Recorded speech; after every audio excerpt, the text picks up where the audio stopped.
번째 발제로는요, 먼저 소개해 드릴 텐데, 오건호 내가 만드는 복지국가 정책위원장님께서 발제를 해 주시겠습니다.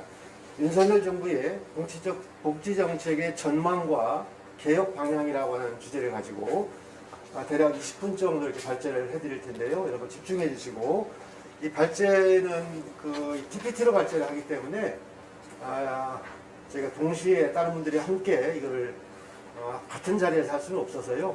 일단 발제를 듣고 난 다음에 연단에 이 발제자와 토론자분들을 함께 모시고 이렇게 소개해 드리도록 하겠습니다. 먼저 그러면 오건호 정책위원장님의 발제를 듣도록 하겠습니다. 예, 안녕하세요. 첫 번째 발제를 맡은 내가 만드는 복지국가 정책위원장 오건호입니다. 지금 슬라이드 보이시죠? 예, 윤석열 정부의 복지정책 전망과 개혁 방향이라는 제목으로 발표를 하겠습니다. 오늘 제가 준비한 자료는 대략 3개의 문서를 기초로 만들어졌습니다.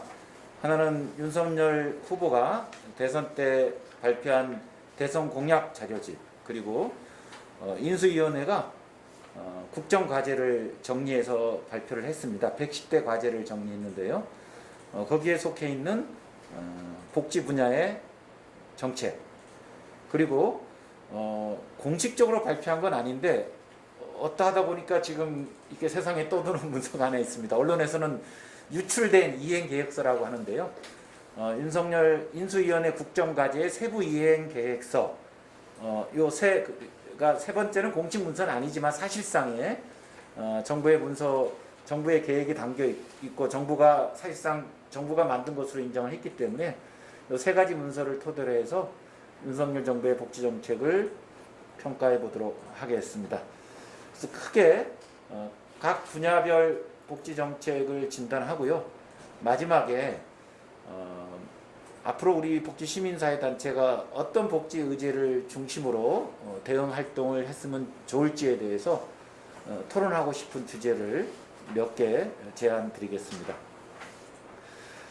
윤석열 정부 인수위원회 국정과제가 제시한 전체 슬로건이겠죠. 예, 함께 잘 사는 국민의 나라입니다. 아주 좋은 표현이라고 생각이 듭니다.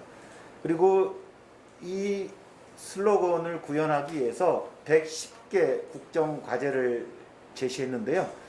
거기서 복지와 관련된 것들을 쭉 수술해 보면 20대 큰 약속에 이제 그 세부적인 것들을 합치면 110개가 되는데요. 여기 약속 1, 약속 2, 약속 9 등등 해서 그 밑에 하위 국정과제들이 있고요. 대략 세보면 110개 중에 보건의료 쪽을 합해서 한 17개 정도가 전체 일반 복지, 주거, 부동산, 보건, 그리고 청년 관련된 내용이라고 생각이 듭니다. 제가 오늘 발표해서 청년 관련된 정책은 제가 발표자에 담지 못했습니다. 나중에 토론자께서 많이 보완해 주시기를 부탁드립니다. 윤석열 정부 복지 정책을 종합적으로 평가하면 어떻게 정리할 수 있을까? 제가 여러 자료를 뒤적이고 보다가 아주 만족스러운 워딩은 생각나지 않았습니다만은 2가지로 했습니다. 하나는 복지국가에 대한 종합적인 비전을 제시하지 않았다는 거고요. 2번째는 그 중에서도 윤석열 정부의 특성에 맞게 약간 선별적 지향의 맞춤형 복지, 저소득층 대상의 맞춤형 복지를 강조하고 있는데 사실 그 내용을 보면 그렇게 강도가 높지는 않습니다. 그래서 종합평가는 좀 부정적인 단어로 구성을 했습니다. 복지국가 비전 없는 빈약한 복지고요. 비전으로 보면 통상 우리가 2010년에 무상급식 논쟁 이후에 보편복지 담론이 등장하고 2012년 대선 때 박근혜 후보가 한국형 복지국가, 그리고 2017년 대선 때 문재인 후보가 포용적 복지국가 같은 이런 자신의 진취적인 의지와 그 미래를 담은 복지국가 비전이 제시되었는데 이번 윤석열 정부에서 그것은 없습니다. 대신 복지 정책의 조정, 합리화가 강조됩니다. 지속 가능성을 명분으로 해서 이런 복지 정책의 조정이 그 핵심 키워드로 등장하는데요. 물론 이제 복지의 합리화도 필요한데 과연 현 단계 한국 복지에서 가장 필요한 가장 강조점을 둬야 할 키워드가 뭘까? 조금은 진취적이고 확장적인 비전을 제시하는 거하고 이제 웬만한 제도들은 다 들어왔으니 그 내부의 조정에 집중하자 이런 건데 그렇게 보면 지난 10년 좀 진취적이고 확장적인 복지국가 의제가 조금 수세적이고 조금 방어적인 방식으로 전환되었다고 봐집니다. 그리고 각 분야 의제별로 제가 이후 세부적으로 볼 텐데요. 소득 보장은 그렇게 생각보다 강하지 않습니다. 사회 서비스와 돌봄은 윤 정부가 무척 강조하고 있습니다. 기존에 현금 중심의 복지가 발전되어 왔고 상대적으로 사회 서비스 쪽이 지체되어 와서 이쪽을 고도화시키겠다는 거여서 그 방향은 저는 긍정적이라고 봅니다만은 기본 방향의 내용들만 제시되어 있어요. 아름다운 언어들로만 구성되어 있어서 결국은 이 사회 서비스와 돌봄은 실제로 그것을 구현하기 위한 공공 인프라를 얼마나 확충하고 그것을 위해서 실질적인 대책들을 담느냐가 관건인데 그것은 아직까지는 확인되진 않습니다. 부동산 주거는 가장 최악의 분야입니다. 다 아실 것 같으니까 넘어가겠습니다. 연금개혁은 대선 운동 과정 속에서 굉장히 강조되었던 건데요. 기초연금은 40만으로 인상되고 국민연금 재정 안정화가 추진될 것으로 보여집니다. 사람마다 평가는 다르겠습니다만은 제가 윤석열 정부의 복지정책 중에서 가장 상대적으로 높은 점수를 준다면 보건의료 쪽입니다. 필수 공공의료 체계 확충에 강조점이 주어지고 그리고 또 고액의 의료비 부담이 큰 집단에 대한 병원비 지원도 들어가 있습니다. 그래서 총괄적으로 보면 복지국가 위상이 약화되고 개별 제도의 합리화로 조금 수동적인 복지국가 공약이고요. 개혁의 강도도 그리 강하진 않다라는 겁니다. 따라서 우리 복지시민단체 눈으로 보면 기대에 턱없이 부족한 복지정책이라고 보일 수 있고 그 부족한 것을 윤석열 정부 5년에 우리가 메꿔야 되는 큰 과제가 주어져 있다고 봅니다. 계절 주제별로 보면요. 부동산은 공급 중심입니다. 공급을 위하여 다양한 규제를 다 완화합니다. 그리고 종부세, 재산세, 취득세, 양도소득세 등 부동산 관련된 모든 세금을 깎아줍니다. 공공임대주택의 확충은 통상적인 수준에 머물러 있습니다. 결국은 집 소유자 편향의 부동산 정책이고 문재인 정부의 민생 정책의 가장 실패가 이 부동산 폭등에 따른 민생 문제였는데 윤석열 정부는 그 문재인 정부를 비판하면서 사실상 같은 길을 가고자 하고 있습니다. 소득 보장은 지난 코로나 재난 시기에 한국에서 가장 뜨겁게 논쟁이 됐던 부분입니다. 그래서 실시간 소득 파악, 소득 기반 사회보험, 그리고 음해소득세, 보편적 기본소득 등 다양하고 진취적인 대안들이 등장했었는데 윤석열 정부의 소득보장 정책에서는 지난 2년에 활력을 띄웠던 그 대안들이 하나도 담겨있지 않습니다. 그리고 통상의 생계급여 수준을 기준 중위소득 30을 35%로 조금 인상하는 사실 새로운 정부가 출범하면서 내놓은 공약으로는 지극히 미약한 수준에 머물러 있습니다. 저희 단체들이 지난 한 7, 8년 계속 운동해온 주제가 줬다 뺏는 기초연금인데요.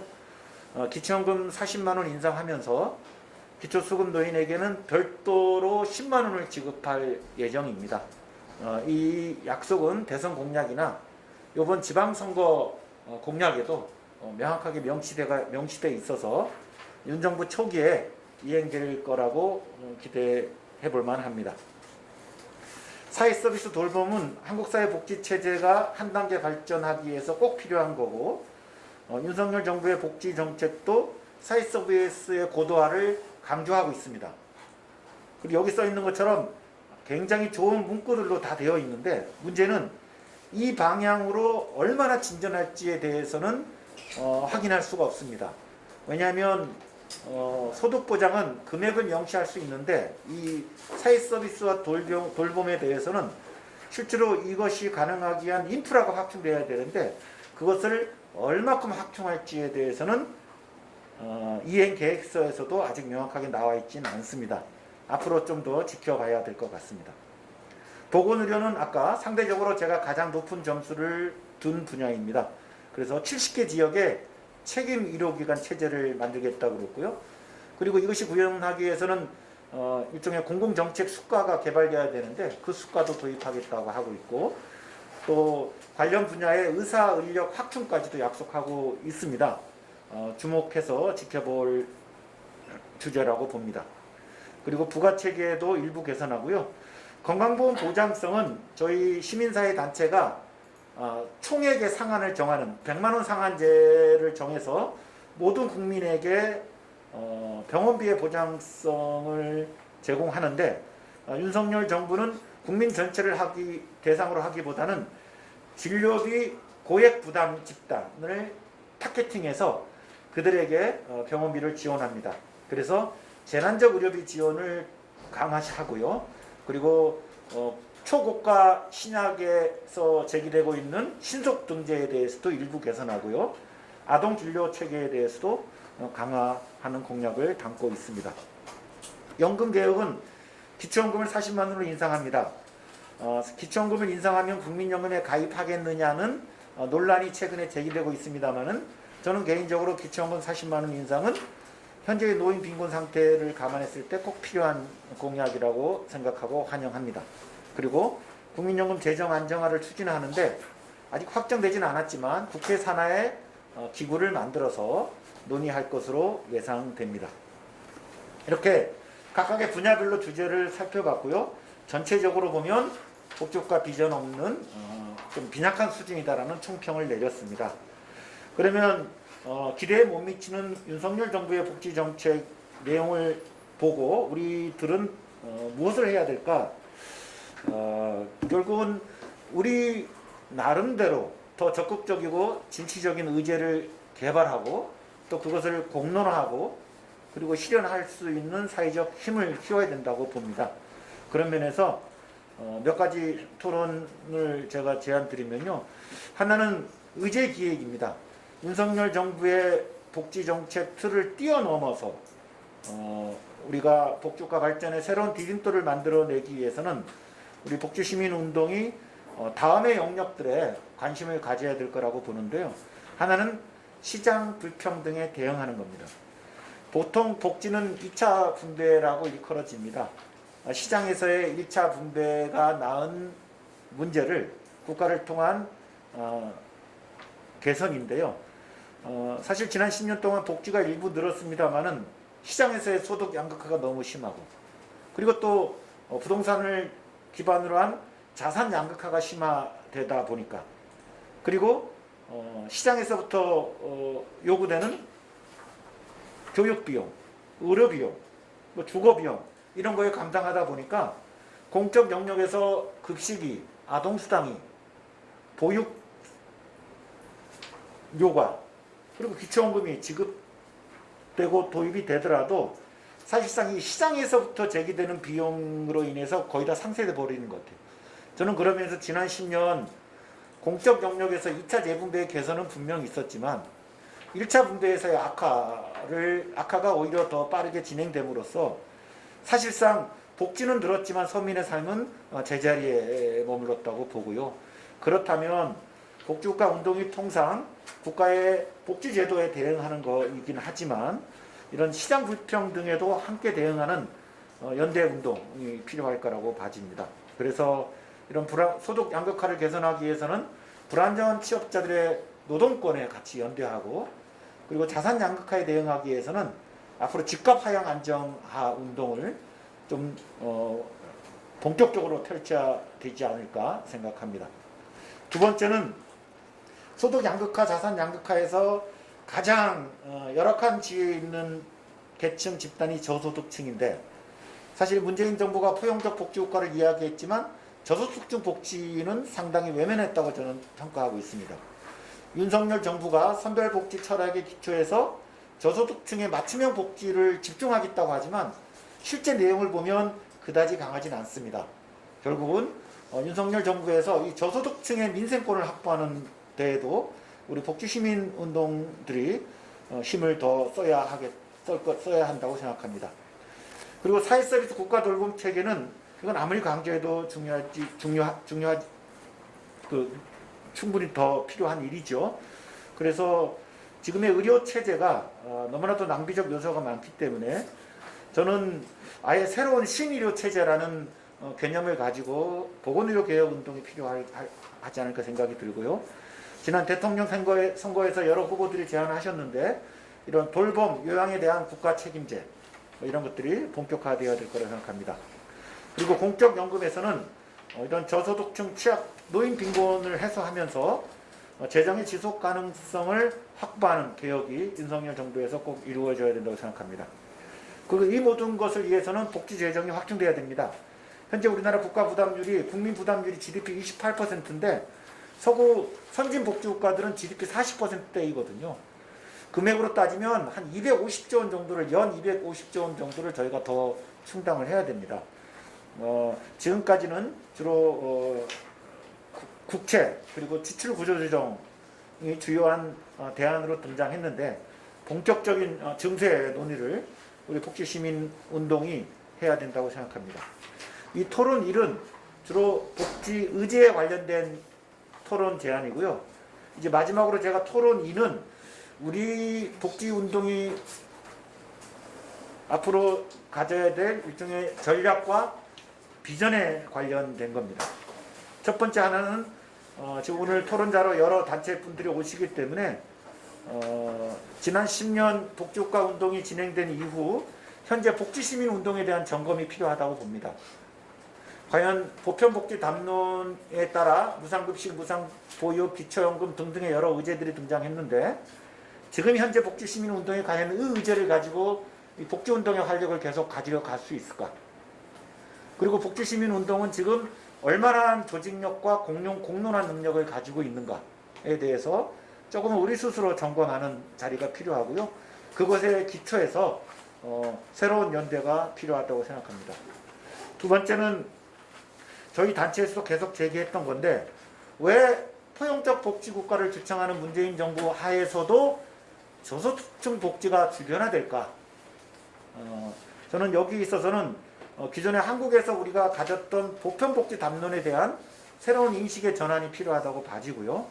그래서 개별 제도를 뛰어넘어서 전체 최저 수준에서 우리가 보편주의를 인식해야 저소득층 복지 확대에 집중할 수 있는 논리적 정당성이 확보될 수 있다고 생각합니다.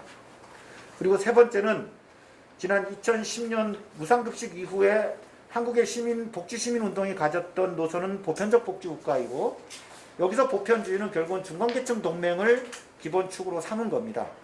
그래서 그런 중간층 서구 복지국가 운동에서 제시되었던 중간계층 복지동맹을 위하여 다양한 의제 설정도 그런 방식으로 결합되었다고 보는데 저는 지금의 한국 사회 계층 구조에서 중간계층은 도대체 누구일까? 저는 그런 면에서 우리가 교육에서, 연금에서, 보건의료에서 중간계층을 이야기할 때 도대체 이 중간계층은 누구일까? 한국 사회 지금 2022년 시점에서의 계급-계층 동맹을 얘기할 때 핵심적인 축은 누구여야 될까에 대해서 좀 논의가 필요하다고 봅니다. 예를 들면 우리가 소득대체율, 국민연금 소득대체율 인상을 얘기하는데 거기에 있어서는 통상의 중간계층 동맹이 강조되는데 과연 소득대체율 인상의 제도 혜택을 입게 되는 그 집단이 전체 한국 사회 계층에서는 어디에 위치하고 있을까라는 겁니다. 그리고 우리가 소득보장에서도 마찬가지라고 생각합니다. 그런 면에서 조금은 무거운 주제입니다만은 복지국가 운동에서의 핵심적인 정치적 의제죠. 한국 사회에서의 현단계 복지 동맹을 진단하고 앞으로 새로운 활로를 모색했으면 좋겠습니다. 그리고 이러한 것들을 종합해서 우리가 바로 만들어지진 않고 또 위로부터 어느 단체가 어느 학자가 만들어질 수 있는 건 아니죠. 아래로부터 여러 성과가 기초돼서 지금 한국의 많은 시민들이 공감하고 미래의 희망을 이끌 수 있는 어떤 비전, 한국형 어떤 복지국가 노선이 수립되기를 바랍니다. 사실은 지난 10여 년 정도 이런 보편주의 복지국가 운동이 진행되었기 때문에 그 성과를 거름으로 해서 지금 즈음에는 우리 한국이 앞으로 2030년, 40년까지 달성할 어떤 봉우리가 형상화되었으면 좋겠는데 아직 그러하지 못한 것 같습니다. 오히려 한국형 복지국가, 보편적 복지국가 혹은 문재인 정부의 포용적 복지국가가 지금 많은 시민들의 복지 열망을 이끌 수 있는 그런 비전으로서 역할을 하는 개념인지에 대해서도 점검이 필요하고, 만약 그게 그렇지 못한다면 우리가 새로운 의제기획, 새로운 활동을 통해서 종합적인 이런 미래상을 담은 비전의 수립도 항상 과제로 염두에 두고 활동과 토론을 벌여야 된다고 생각합니다. 예, 이상 제 발제를 마치겠습니다.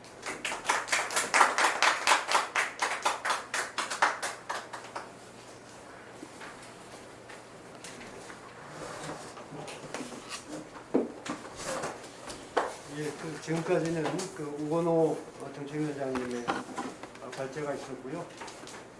두 번째 발제 하시는 우리 이명묵 대상을 바꾸는 사회복지사 대표님과 토론자분들이 5분이 계신데요.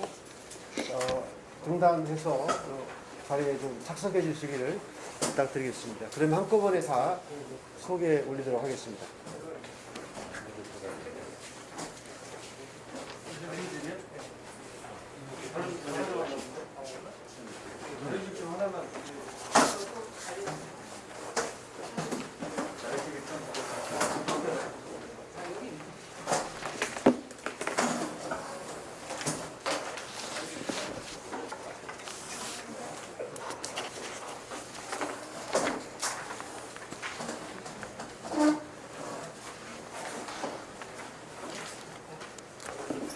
예.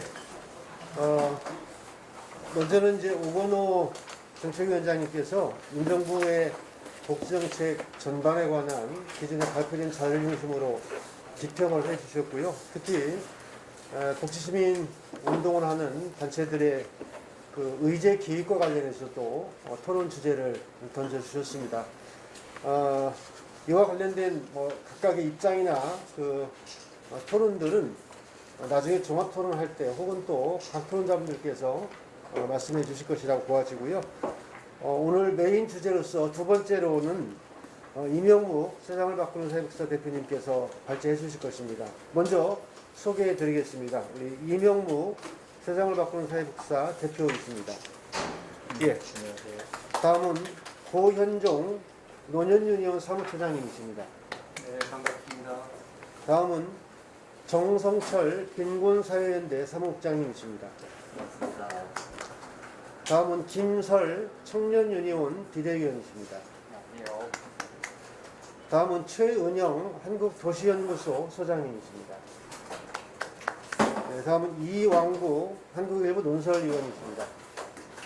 예, 소개는 다 드렸고요. 두 번째 발제를 들으시고 나서 토론자분들의 또 토론을 함께 듣도록 하겠습니다. 이명묵 세상을 바꾸는 사회복지사 대표님께서 윤석열 정부에서 복지국가 시민운동의 과제라고 하는 제목으로 대략 한 10분 정도의 발제를 해주시겠습니다. 네, 안녕하십니까. 방금 소개받은 세상을 바꾸는 사회복지사의 이명묵입니다. 앞에서 오건호 정책위원장님의 발표를 듣다 보니 자연스럽게 좀 이렇게 오버랩되는 부분이 있어가지고 맥락이 이어지는 것 같습니다. 윤석열 정부의 복지정책 준비에서 보면 대부분 소극적이고 지금 미흡한 감이 없지 않아 있다 말씀하셨는데, 그 중에서도 보건의료 분야는 그나마 좀 괜찮다 그러셨던 것 같은데, 인수위원장이 의사여서 그런 쪽이 좀 영향이 있지 않았나 그런 생각을 해봅니다. 자, 윤석열 정부의 복지정책의 어떤 밑그림이랄까 이런 것들은 대선 공약이라든가 인수위 보고서라든가 또 뭐 유출 자료라든가 이런 걸 또 볼 수도 있는데, 많은 국민들이 다 같이 봤던 거는 아마 5월 10일 날 대통령 취임사 그 부분이 많은 국민들이 같이 본 것이 아닌가 싶습니다.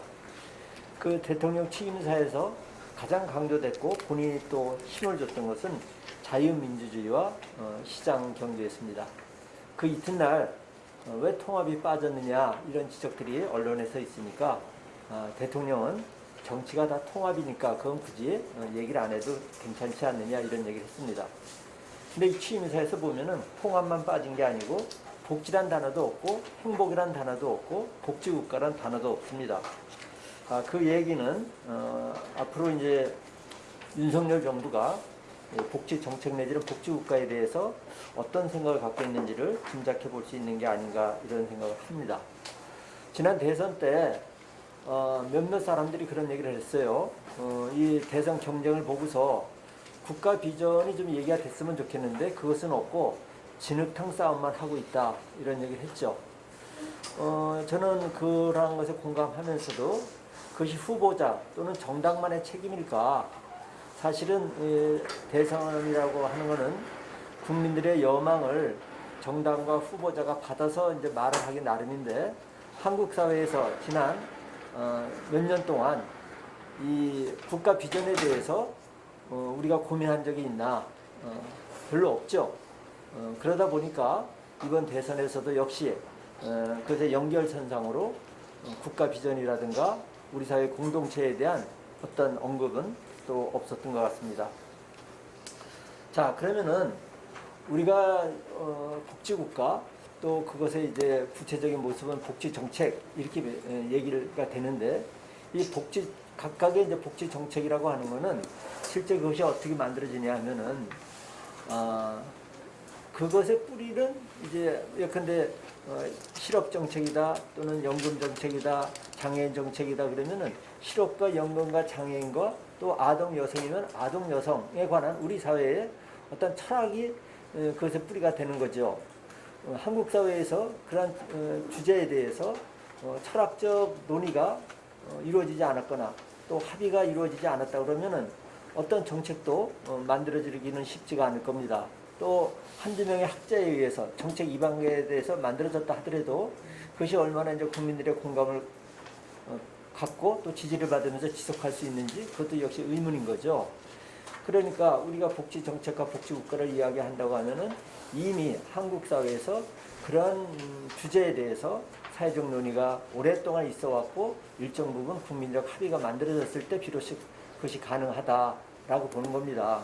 그러면은 우리가 윤석열 정부에서 복지국가 시민운동이라고 얘기를 한다고 하면은 몇몇의 이제 정책에 우리가 집중해서 운동할 수도 있지만은 그 운동의 뿌리가 되고 있는 그 각각의 어떤 사회 철학에 대한 이야기들 또 그 사회 철학의 밑바탕에는 어떤 사회적 규범이 있는 거죠. 정의라든가 인권이라든가 또 연대라든가 평등이라든가 또 참 민주주의라든가 이런 사회적 규범에 뿌리해가지고 또 몇 가지 사회 철학이 형성이 되는 거고 그 사회적 철학에 근거해가지고 각각의 이제 정책이 나오게 됩니다. 따라서 우리 복지국가를 꿈꾸는 시민운동, 복지운동 단체들이 앞으로 이제 과제라고 하면은 하나는 정책 운동을 해야 될 테고 하나는 그의 뿌리가 되고 있는 우리 사회의 철학과 또 그 규범을 만들어 나가는 일들을 같이 해야 되지 않나 그런 생각을 합니다.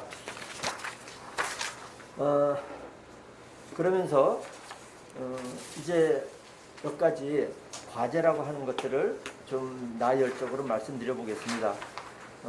앞선 제1 발표에서 의제 기획운동이라고 해가지고 시장 불평등, 저소득층의 민생권, 돌봄 국가 책임제, 복지 재정 확충 이런 얘기를 했는데 저도 그거에 이제 공감하면서 덧붙인다고 하면은 아까 얘기했던 우리 사회의 규범인 정의, 인권, 평등, 연대, 민주주의 이런 주제를 어떻게 하면 지속적으로 사회적 논제로 끌고 갈 수 있을까 이런 과제가 있다고 봅니다.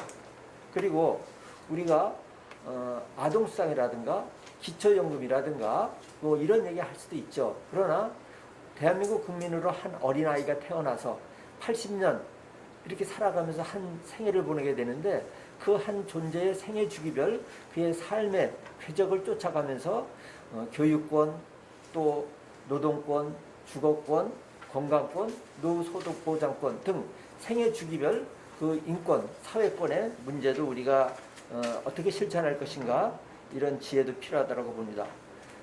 이번에 대선을 겪으면서 어떤 그 미디어가 기울어진 상태에서 선거를 치렀다라는 말들도 있습니다. 때문에 이런 시민운동이라고 하는 것은 미디어의 어떤 중요성이 대단히 크기 때문에 이 미디어와 어떻게 협업을 할 것인지 아니면 우리의 미디어를 어떻게 가질 것인지 이런 고민들도 있고요.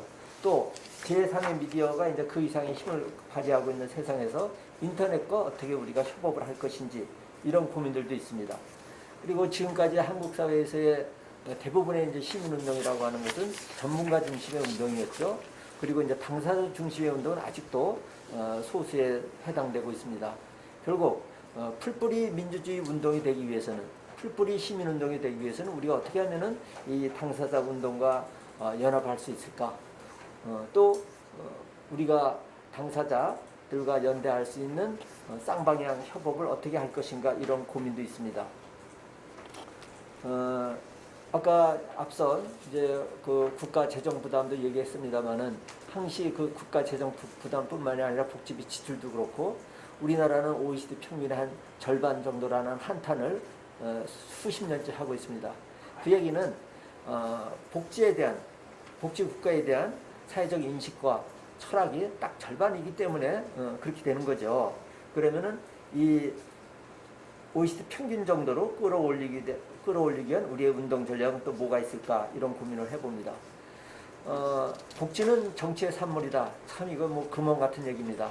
그럼 결국 우리나라 무주택자가 40%다 그러면은 국회의석의 40%를 무주택자가 갖는 방법은 없을까?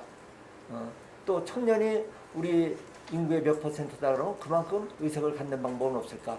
결국 소선거구제를 어떻게 비례선거구제로 바꿀 것인가 이런 숙제도 우리에게 있는 것 같습니다. 우리가 2010년에 무상급식으로서 복지국가 운동에 한번 바람을 불었었죠. 다음 총선은 2024년입니다. 그럼 2024년을 어떻게 하면 이제 복지국가 총선으로 할 것인가? 1발제에서는 10년, 20년에 먼 그림을 내다봤습니다만은 물론 10년, 20년의 장기적인 복지국가 그림과 함께 2024년 총선이 복지국가 총선이 될 수 있는 그런 단기적인 전략도 고민할 필요가 있다고 생각을 합니다. 지금으로부터 80년 전인 1942년에 12월 1일 날인가 2일 날 영국의 베버리지 보고서라는 것을 발표하면서 새로운 지평을 열었습니다.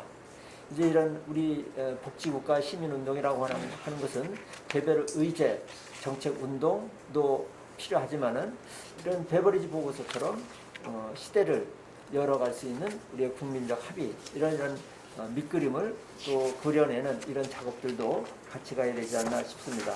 뒤에 이어지는 토론에서 여러분들의 그런 지혜와 지성을 기대하겠습니다. 감사합니다. 예, 수고하셨습니다. 이제 두 분의 발제를 다 들으셨고요. 토론을 좀 듣도록 하겠습니다. 이 발제하신 분들의 내용에 관해서 꼭 토론하는 것은 아니고요. 발제의 내용을 포함하여 각 영역별로 저희가 토론자분들을 모시게 되는데 첫 번째로는 노년유니온의 고현종 사무처장님께서 노인 정책 관련해서 윤석열 정부에게 제안하거나 또 대표적 입장을 말씀해 주시겠습니다. 우리 고현종 사무처장님 토론해 주시겠습니다. 네, 안녕하세요. 노년유니온 사무처장 고현종입니다. 저는 그 두 분의 발제를 들으면서 어떤 생각이 들었냐면 윤석열 정부의 한계 때문에 이거 너무 뻔하다 하면서 약간 좀 비관적인 듯한 느낌을 받았거든요. 근데 저도 예전에는 그런 생각을 많이 갖고 있었는데 최근에 제가 이제 나이가 들다 보니까 생각을 좀 바꿨어요. 어차피 내가 원하는 정당이 집권하지 않은 상태에서는 내가 원하는 복지가 충분하지 않을 거다. 그러면 지금 이 윤석열 정부하고 나하고 접점은 어디에서 이루어질 수 있을까? 그거를 찾아내고 그것을 만들었을 때 저는 이게 의미 있는 실천 활동이 될 수 있다 생각해서 저는 사실은 윤석열 정부의 이 출발에 대해서 상당히 기대감을 갖고 있어요. 예, 그래야 저는 뭔가 운동의 실마리를 찾을 수 있다고 생각하고 일단 그 윤석열 그 발제에서 나왔던 내지는 그 윤석열 정부의 그 취약계층에 대한 지원 정책 저는 여기에 100% 동의를 해요.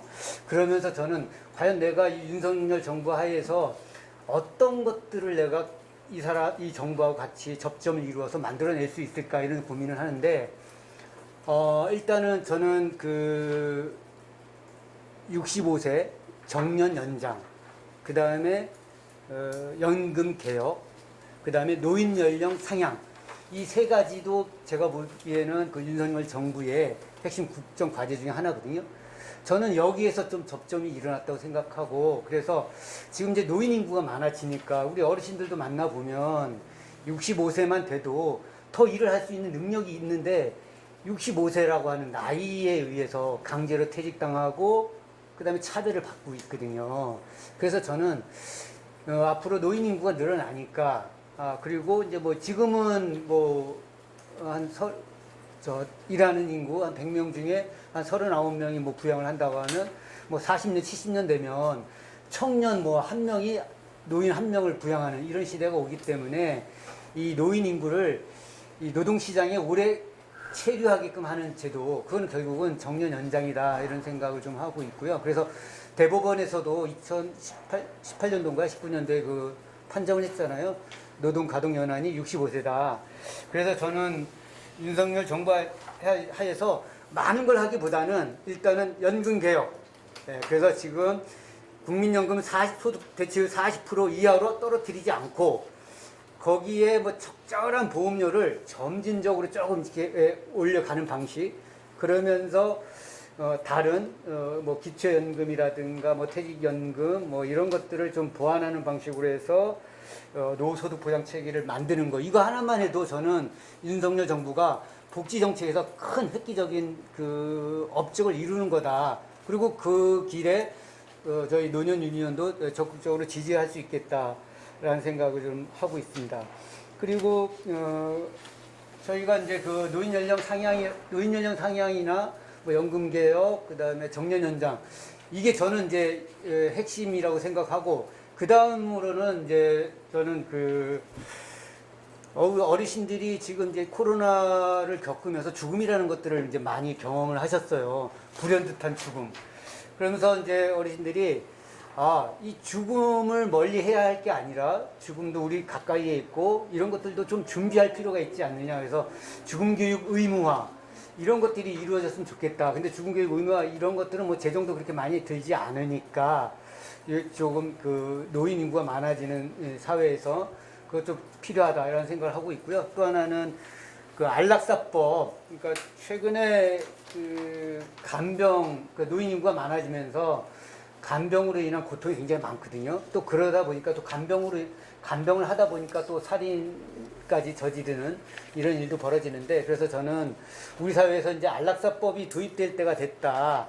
그리고 우리 어르신들하고도 제가 그 어르신들 상대로 해서 여론조사를 해도 한 80%가 찬성을 해요. 그리고 또 일반 시민을 상대로 해도 뭐 찬성률이 거의 한 75% 이렇게 나오기 때문에 저는 윤석열 정부 하에서 안락사법을 도입하는 거. 이것은 제가 보기에는 차별금지법을 아마 윤석열 정부에서 도입하기가 되게 어려울 텐데 안락사법은 오히려 종교계의 반대가 있지만 이것은 저는 이제 현실적으로 좀 가능할 거다라는 생각을 해서 저는 윤석열 정부 하에서 뭐 여러 가지 제가 이제 백화점식으로 나열은 좀 했는데 다 빼고 연금 개혁, 연금 개혁에는 국민연금 소득 대체율을 40% 이하로 떨어뜨리지 않는 것과 더불어서 국민연금, 사학연금, 특수직 연금하고 국민연금하고 동일하게 소득 대체율이나 이런 것들을 보험료 납부하는 거나 이런 거 좀 똑같이 맞추는 거 이런 개혁. 그다음에 정년 연장, 노인 연령도 지금 65세인데 70세로 올리는 것. 그다음에 안락사법 도입 이 정도만 해도 저는 윤석열 정부가 역대 정부에 못지않게끔 취약계층을 돌보면서 좀 나름대로 후세 좀 평가를 받을 수 있지 않을까라는 좀 생각을 하고 있습니다. 네. 제 토론은 이 정도에서. 네. 예, 감사합니다. 고현정 사무처장님의 토론 말씀이 있었는데요. 뭐 어쨌든 정책 제안에 가까운 그런 몇 가지의 또 아주 민생과 관련된 말씀을 해주셨습니다. 두 번째로 정성철 빈곤사회연대 사무국장님의 토론을 듣도록 하겠습니다. 네, 안녕하세요. 빈곤사회연대 사회공헌 정성철이라고 합니다. 저는 빈곤층복지제도를 중심으로 토론문을 작성했습니다. 결론적으로는 제도 형성 과정에서의 민주주의와 그리고 공공성 강화가 중요하다라는 내용인데요. 사실 주거권 관련해서 할 얘기가 굉장히 많은데 이렇게 최현영 박사님께서 아마 더 자세하고 강하게 이야기를 해주실 것 같아서 그 부분은 토론문에서 제외를 했습니다. 발제에서 말씀해 주셨다시피 윤석열 정부는 경제정책에서 기업 지원 그리고 시장 중심주의를 강조하면서 취약계층 복지를 확대하겠다라고 밝히고 있습니다. 근데 여기 계신 분들은 다 동의하실 것 같지만 성장을 통한 낙수 효과로서의 복지가 성장하지 못해서 복지가 제대로 확대되지 않았다라기보다는 성장하는 과정에서 성장과 분배에서 정의롭게 진행되지 않았기 때문에 현재 빈곤과 불평등 문제가 발생했다라고 말씀드릴 수 있을 것 같습니다. 중증장애 여성이자 기초생활보장제도 수급자였던 최영란이라는 사람이 최저생계비 현실화를 요구하면서 생계비를 국무총리에게 반납하고 또 명동성당 앞에서 노숙농성을 했던 2001년으로부터 21년이 지났습니다. 당시 최영란은 최저생계비 현실화 외에도 재산기준의 현실화 그리고 부양모자 기준을 폐지해야 된다. 기초법 전반적으로 개정해서 이 빈곤층의 삶에 맞게 고쳐야 된다라고 요구를 했었는데요. 그렇게 싸웠던 당시 정부 예산이 100조 원대였더라고요. 근데 지금 21년이 지나고 600조 원대가 됐습니다.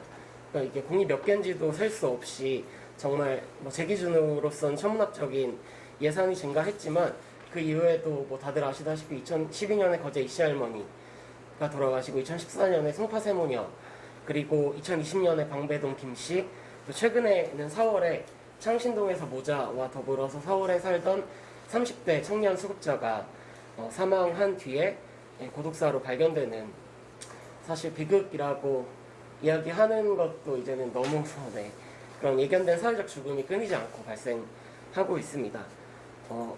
그런데 이 윤석열 정부에서 제시하고 있는 이 취약계층 복지 같은 경우에도 내용 앞에서 자세하게 말씀해 주셨지만 이 기존의 이제 빈곤층 당사자들과 시민사회에서 요구하고 사회적으로 합의됐던 내용에도 훨씬 미달하는 수준입니다.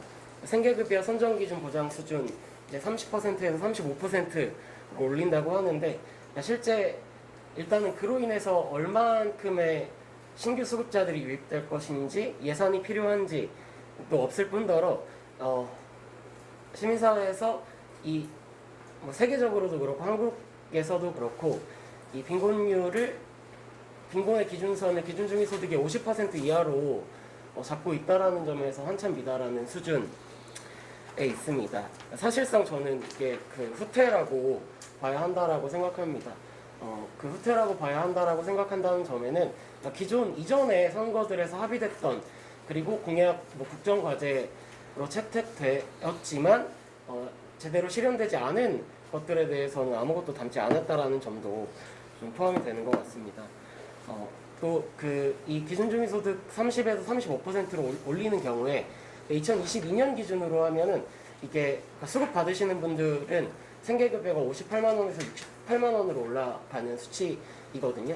근데 사실 68만 원이라는 것이 적정급여라고 이야기하기에도 굉장히 물론 이제 10만 원 오른다라는 것은 굉장히 큰 인상이긴 하지만 그것을 적정급여라고 이야기할 수 없는 수준이라는 것은 당연하고 또 한편으로는 이 기준중위소득 30에서 35%가 또 30%라는 낮은 기준중위소득도 문제지만 이 기준중위소득을 산정하는 방식이 현재 굉장히 잘못되었고 그로부터 실제 통계 자료상에 나타나는 중위소득과 한 2019년과 2022년을 1인 가구 기준으로 비교했을 때 한 60만 원 정도의 차이가 난다라는 점에 대해서는 언급조차 없었습니다.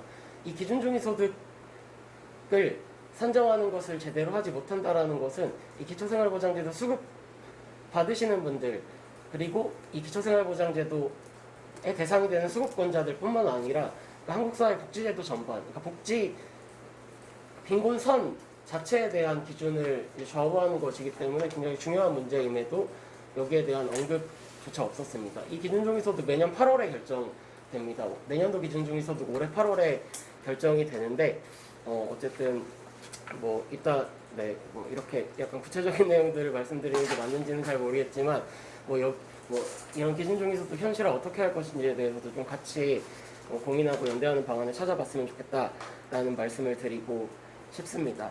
근데 이렇게 그러니까 뭐 기초생활보장제도뿐만 아니라 그러니까 복지제도가 빈곤층 삶에 연결되는 뭐 다양한 정책들이 굉장히 과소대표되는 이유에는 저는 실제 이제 그 사람들의 삶보다는 예산에 짜맞춰져서 이 제도들이 결정되고 또 제도를 설계하고 논의하는 과정에 뭐 빈곤층 당사자뿐만이 아니라 뭐 대다수의 국민들이 제외되고 있기 때문이라고도 생각을 합니다. 대부분이 전문가 중심적으로 전문가들이 모여서 논의하고 좀 기술적으로 제도를 설계하고 뭐 개선하고 이런 논의들이 뭐 대다수로 진행이 되고 있습니다. 뭐 그런 점에서 저는 사실 이번 대선에 나왔던 기본소득이라든지 음해소득세 그리고 시민최저소득 역시 전문가 중심 기술적으로 설계되었다라는 점에서 이게 혁신적 대안이라는 해석에는 좀 동의하기가 어려운 것 같습니다.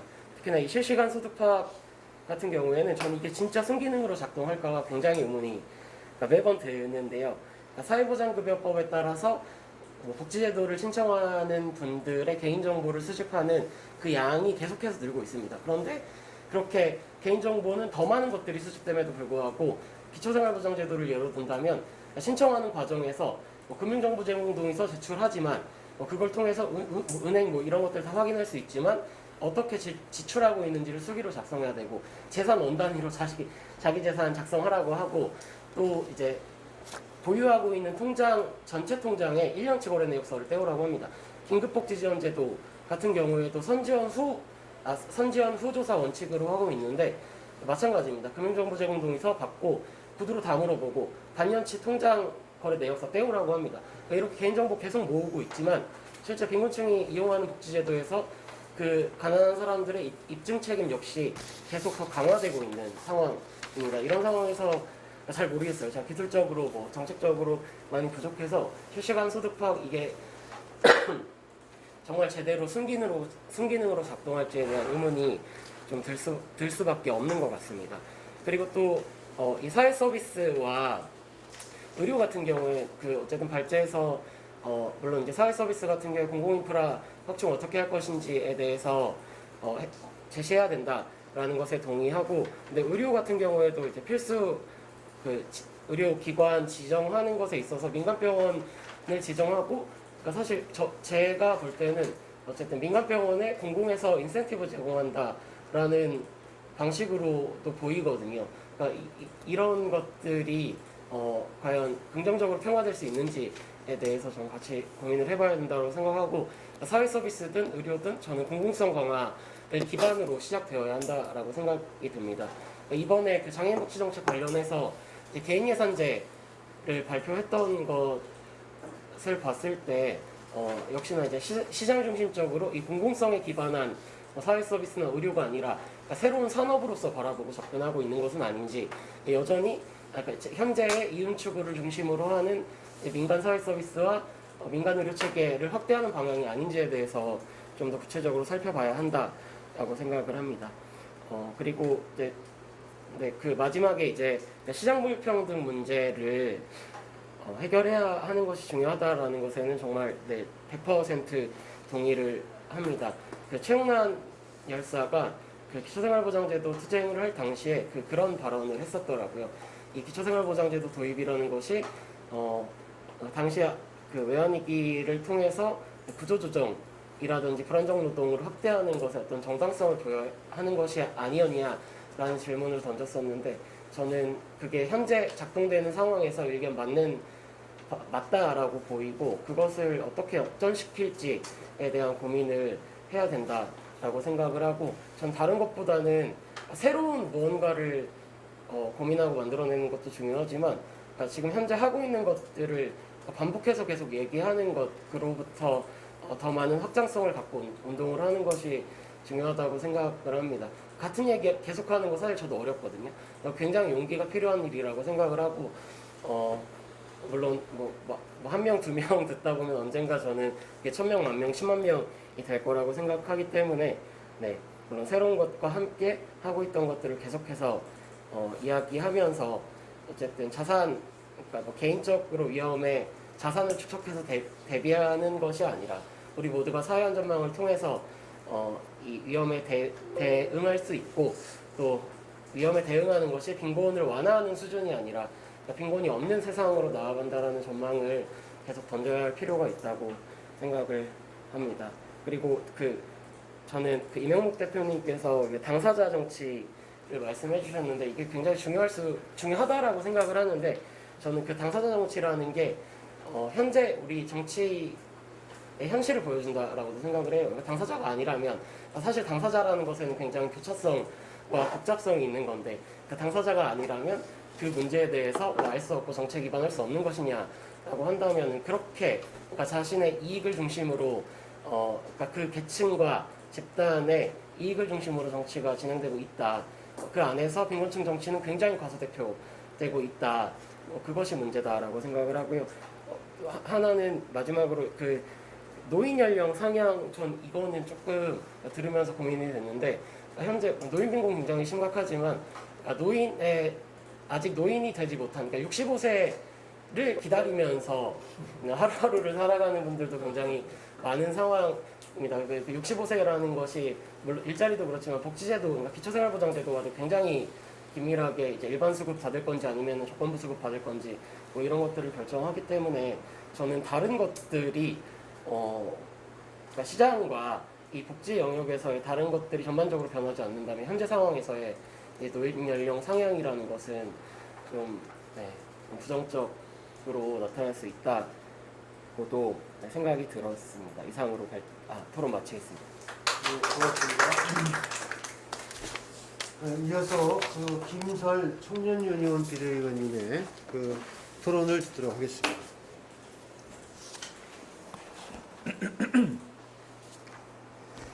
네.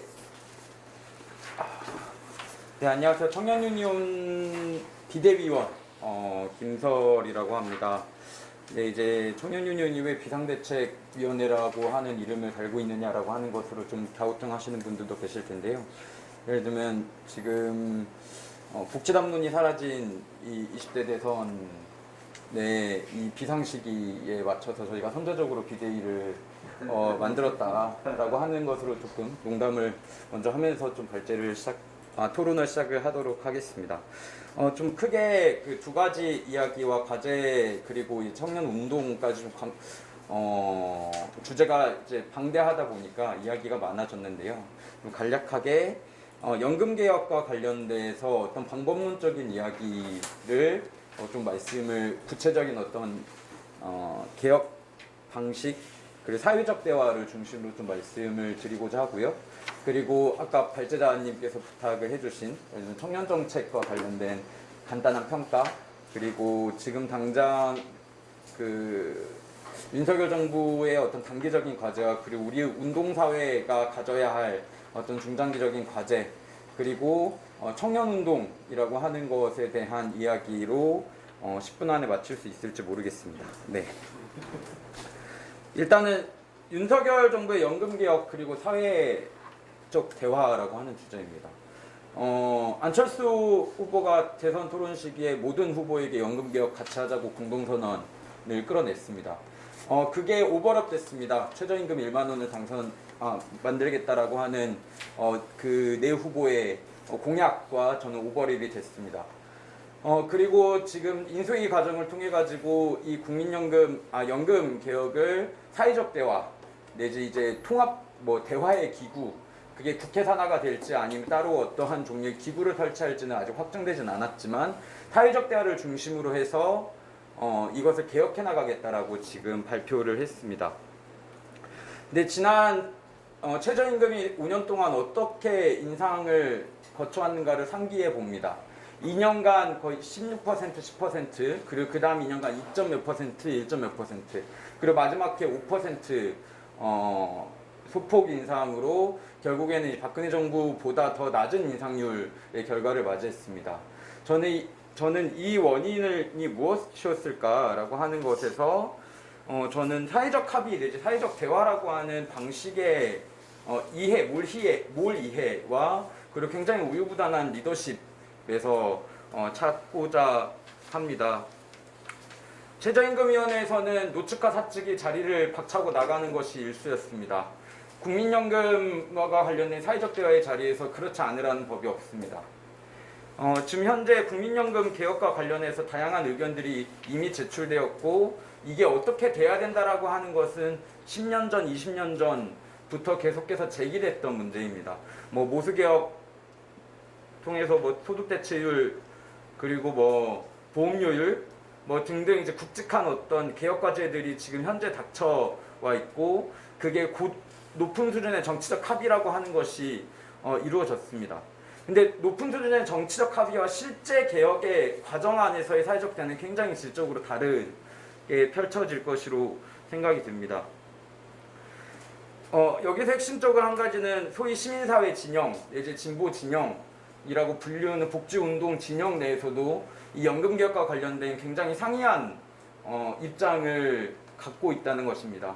그리고 이것을 여전히 조율하거나 아니면 하나의 전선을 만드는 것에 대한 과제를 완수하고 있지 수행하고 있지 못하다라고 하는 것이 저는 큰 하나의 과제로 보입니다. 저는 이것이 결코 이제 조율될 수 없는 문제라고 생각하지 않습니다.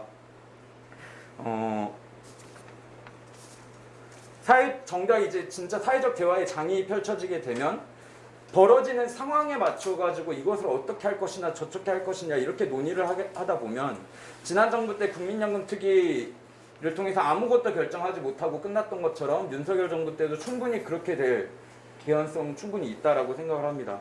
그렇기 때문에 가장 먼저 큰 과제는 시민사회, 운동진영 안에서 국민연금 연금 개혁 이거 구체적으로 어떻게 할 것인가라고 하는 것을 뭐 공동 전선 내지 아니면 뭐 합의 단일한 목소리를 어떻게 만들어가는 과정을 가질 것인가 라고 하는 과제가 가장 크다고 생각하고요. 그리고 좀 조심스럽지만 이렇게 말씀을 드리고 좀 통합과 예를 들면 이 갈등의 목소리를 합쳐나갈 수 있는 다른보다는 좀 같은 부분을 좀 찾아가는 어떤 발자국이 필요하다고 생각합니다. 그게 좀 최저소득에 특히 노인 빈곤이 가장 심각한 지금 좀 최저소득을 어떻게 가져갈 것인가 맞춰갈 것인가라고 하는 그 합의로부터 시작될 수 있지 않을까 좀 말씀을 드리고요. 다음으로 윤석열 정부의 청년 정책에 대한 진단과 평가입니다. 자료집 함께 봐주시면 좋겠고요. 크게 이제 청년에게 주거 일자리 교육 그리고 공정한 도약의 기회 그리고 참여의 장을 확보하겠다라고 구체적인 세부 과제까지 국정과제를 통해 제출되었습니다. 총체적으로 살펴보자면 윤석열 정부가 호명하는 청년은 정상성을 가진 청년을 위한 정책과 비정상성을 띠고 있는 청년의 정상화로 이야기되고 있습니다. 정상성은 교육계에서 벗어나 노동기로 당연하게 이행해야 되는 청년을 의미합니다. 그렇기에 이들을 위한 주거, 일자리, 자산 형성, 권리 구제가 청년 정책의 전부를 구성하고 있습니다. 다만 비정상 상태에 놓여 있는 구직 단념 청년에게는 구직 의욕 고취를 시키기 위한 지원하겠다라고 하는 것으로 좀 정상화시키겠다는 욕망을 지금 내비치고 있다라고 저는 살펴보고요. 구체적으로 살펴보면 전체적인 그 청년 정책이라고 하는 것이 실은 구체적인 상이 없습니다.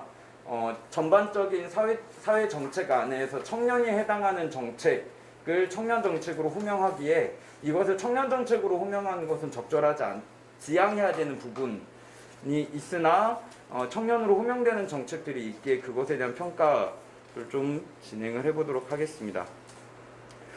구체적으로 보면 원가주택 50만 호 공급을 하겠다고 합니다. 근데 굉장히 소유물 자산 중심적으로 집을 갖는 것을 중심으로 사고가 되고 있습니다. 그래서 주택 구입이 가능한 계층만이 지금 현재 정책 대상으로 되어 있고요. 그 외에 청년들은 정책 대상에서 배제되는 결과가 지금 나타나 것입니다. 여기에 대해서 주택임대차보호법 개혁할 우려가 계속해서 제기되고 있는 만큼 열악한 위치에 있는 세입자 청년들의 주거권을 위협받으나 자산이 없기에 살아갈 수 있는 공간마저 지금 위협받고 있는 상황이다. 그렇기 때문에 소유물을 중심으로 하는 어떤 주택 정책보다는 정주하는 공간과 삶의 질이라고 하는 관점으로 정책적 전환을 이룰 필요가 있다라고 말씀드리고 싶고요. 그리고 LTV 상한하고 DSR 규제 완화하겠다라고 하는 것에 대해서도 우려가 됩니다. 좀 윤석열 정부가 선언해야 되는 것은 집을 갖게 해주겠다라고 하는 것이 아니라 집값을 안정하고 하향 안정화시키겠다라고 하는 선언입니다. 선언이어야 합니다. 그리고 두 번째 과제에 있어서 이제 공정한 도약의 기회를 보장하겠다라고 하는 것에 이제 가장 핵심적인 내용이 많은 논란을 만들었던 청년 도약 계좌입니다. 이제 애초 공약에는 19세에서 34세 청년들에게 매달 70만 원 한도 내에서 소득 수준에 따라 일정 금액을 저축하면 정부가 보태주는 그래서 10년 동안 모으면 1억을 만들 수 있는 자산 형성의 계획이었습니다. 근데 실제 이제 인수위와 국정 과제를 통해서 내용이 상당히 많이 수정된 것을 확인할 수 있습니다. 이제 그것은 뭐 같은 우려였을 겁니다. 연간 7조에서 적게는 7조에서 12조 가량이 드는 어떤 아주 큰 정책이어서 이게 지속 가능한가에 대한 질문이 분명히 있었고요. 그리고 지금 현재 청년들에게 필요한 어떤 금융 내지 정책은 어떤 자산을 장기적으로 저축해가지고 그 결과로 자산을 형성하는 정책은 굉장히 실효성이 떨어지는 다라고 할 수 있습니다. 10년이라는 장기간 동안 장기 저축을 하는 것이 적절하지 않고 지금 굉장히 자산 유동성이 크고 소득 불안정성이 굉장히 높은 청년층의 특성을 보았을 때 실제적으로 자산 형성보다는 지금 존재하는 청년 부채를 어떻게 해소할 것인가에 대해서 초점을 맞출 필요가 있다라고 하는 말씀을 드립니다. 그리고 마지막으로는 이제 참여의 장을 확대하겠다라고 하는 것은 긍정적으로 평가해 볼 만한 부분입니다. 이제 과제에 대해서 말씀드리겠습니다. 좀 단기적인 과제로는 고립의 시대에 대한 우리가 준비가 돼야 한다라고 말씀드리고 싶습니다. 코로나가 우리의 삶에 어떤 영향을 미쳤는가라고 하는 것은 너무나도 많은 곳에서 많은 영향들이 있었다라고 하는 것을 지난 2년간 우리는 확인했습니다. 그리고 발제자분들께서도 청년의 삶이 최악, 최저, 최고의 어떤 최자를 닮은 다른 삶을 지금 치닫고 있는데 지금 새로운 정부의 어떤 청년 정책은 장밋빛 미래를 그리고 있습니다. 그리고 그러한 과정을 보고 있고 그 목소리로부터 배제된 어떤 청년들은 점점 더 외로워집니다. 코로나19 그리고 고립에 대한 문제에 대해서 좀 문제의식과 철학이 없는 상황에서 청년 정책이 이제 이렇게 도입되고 집행되는 가운데에서 저는 청년들의 삶을 계속해서 침체될 수밖에 없다는 말씀을 드리고요. 좀 중장기적인 과제로는 복지국가 건설을 위한 세 가지 좀 안정된 노후, 질 좋은 일자리, 그리고 연대하는 사회, 그리고 중앙정부가 아닌 지역으로부터 시작돼야 된다고 생각합니다. 문재인 정부 때의 경험을 통해서 중앙정부와의 어떤 교섭이나 담론을 통해서 많은 변화를 만들어내기 어렵다라고 하는 것은 모두가 체감했다라고 저는 생각합니다. 그리고 윤석열 정부의 때도 마찬가지일 것이라고 생각합니다. 기후위기, 산업전환, 인구구조 변화, 디지털 전환 등 어떤 거대한 전환 담론, 위기 담론이 실제 위협으로 앞다오고 있는 가운데에서 지역에서부터 어떤 정의로운 전환에 대한 계획을 실제 시민들을 만나고 실제 구체적인 삶 가운데에서 계획해내고 그리고 지자체와 함께 어떤 변화를 도모하는 것이 지금 우리 복지국가 운동의 다음 모델이지 않겠는가라고 하는 말로 좀 횡설수설했지만 시간이 넘은 관계로 네, 여기서 마치도록 하겠습니다. 네, 고맙습니다. 네, 이어서 계속 듣도록 하겠습니다. 최은영 한국도시연구소 소장님의 토론을 듣도록 하겠습니다. 네, 안녕하세요. 저는 한국도시연구소에서 근무하고 있는 최은영이라고 합니다. 저희 도시연구소는 주로 주거복지를 관련한 사람들의 주거 문제를 주로 다루는 곳인데요. 그 주거 영역에 한정된 토론회를 주로 참여하다가 오늘 굉장히 좀 당황하고 있는데, 일단 당황하는 원인 중에 하나는 굉장히 이견이 넓은 것 같아요. 굉장히 서로 다른 생각들을 이 지금 발제자와 토론자 안에서도 할 수밖에 없겠구나.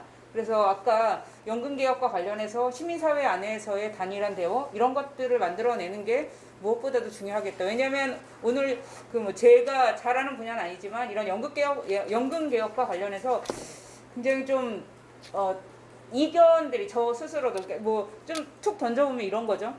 기초노령연금을 확대하자고 하면서 연금은 개혁을 하자고 하잖아요. 근데 대상이 둘 다 보면 그건 노인들이잖아요. 주로 65세인데 그러면 좀 굉장히 좀 거칠게 문제 제기를 하는 건데 거지만 그 국민연금 같은 경우에는 평생을 수십 년 동안 그걸 낸 사람들이고, 근데 그 사람들의 지금 그 평균적인 금액이 50만 원이 조금 넘는 수준이고, 그런 상황에서 기초노령연금은 30만 원에서 40만 원으로 그 확대하는 것들이, 그러니까 하여튼 더 양쪽을 다 늘릴 수 있으면 좋겠지만 그렇지 않다면 이게 트레이드오프 관계가 있다면 어떻게 해야 될까를 사실은 고민해야 된다고 생각합니다.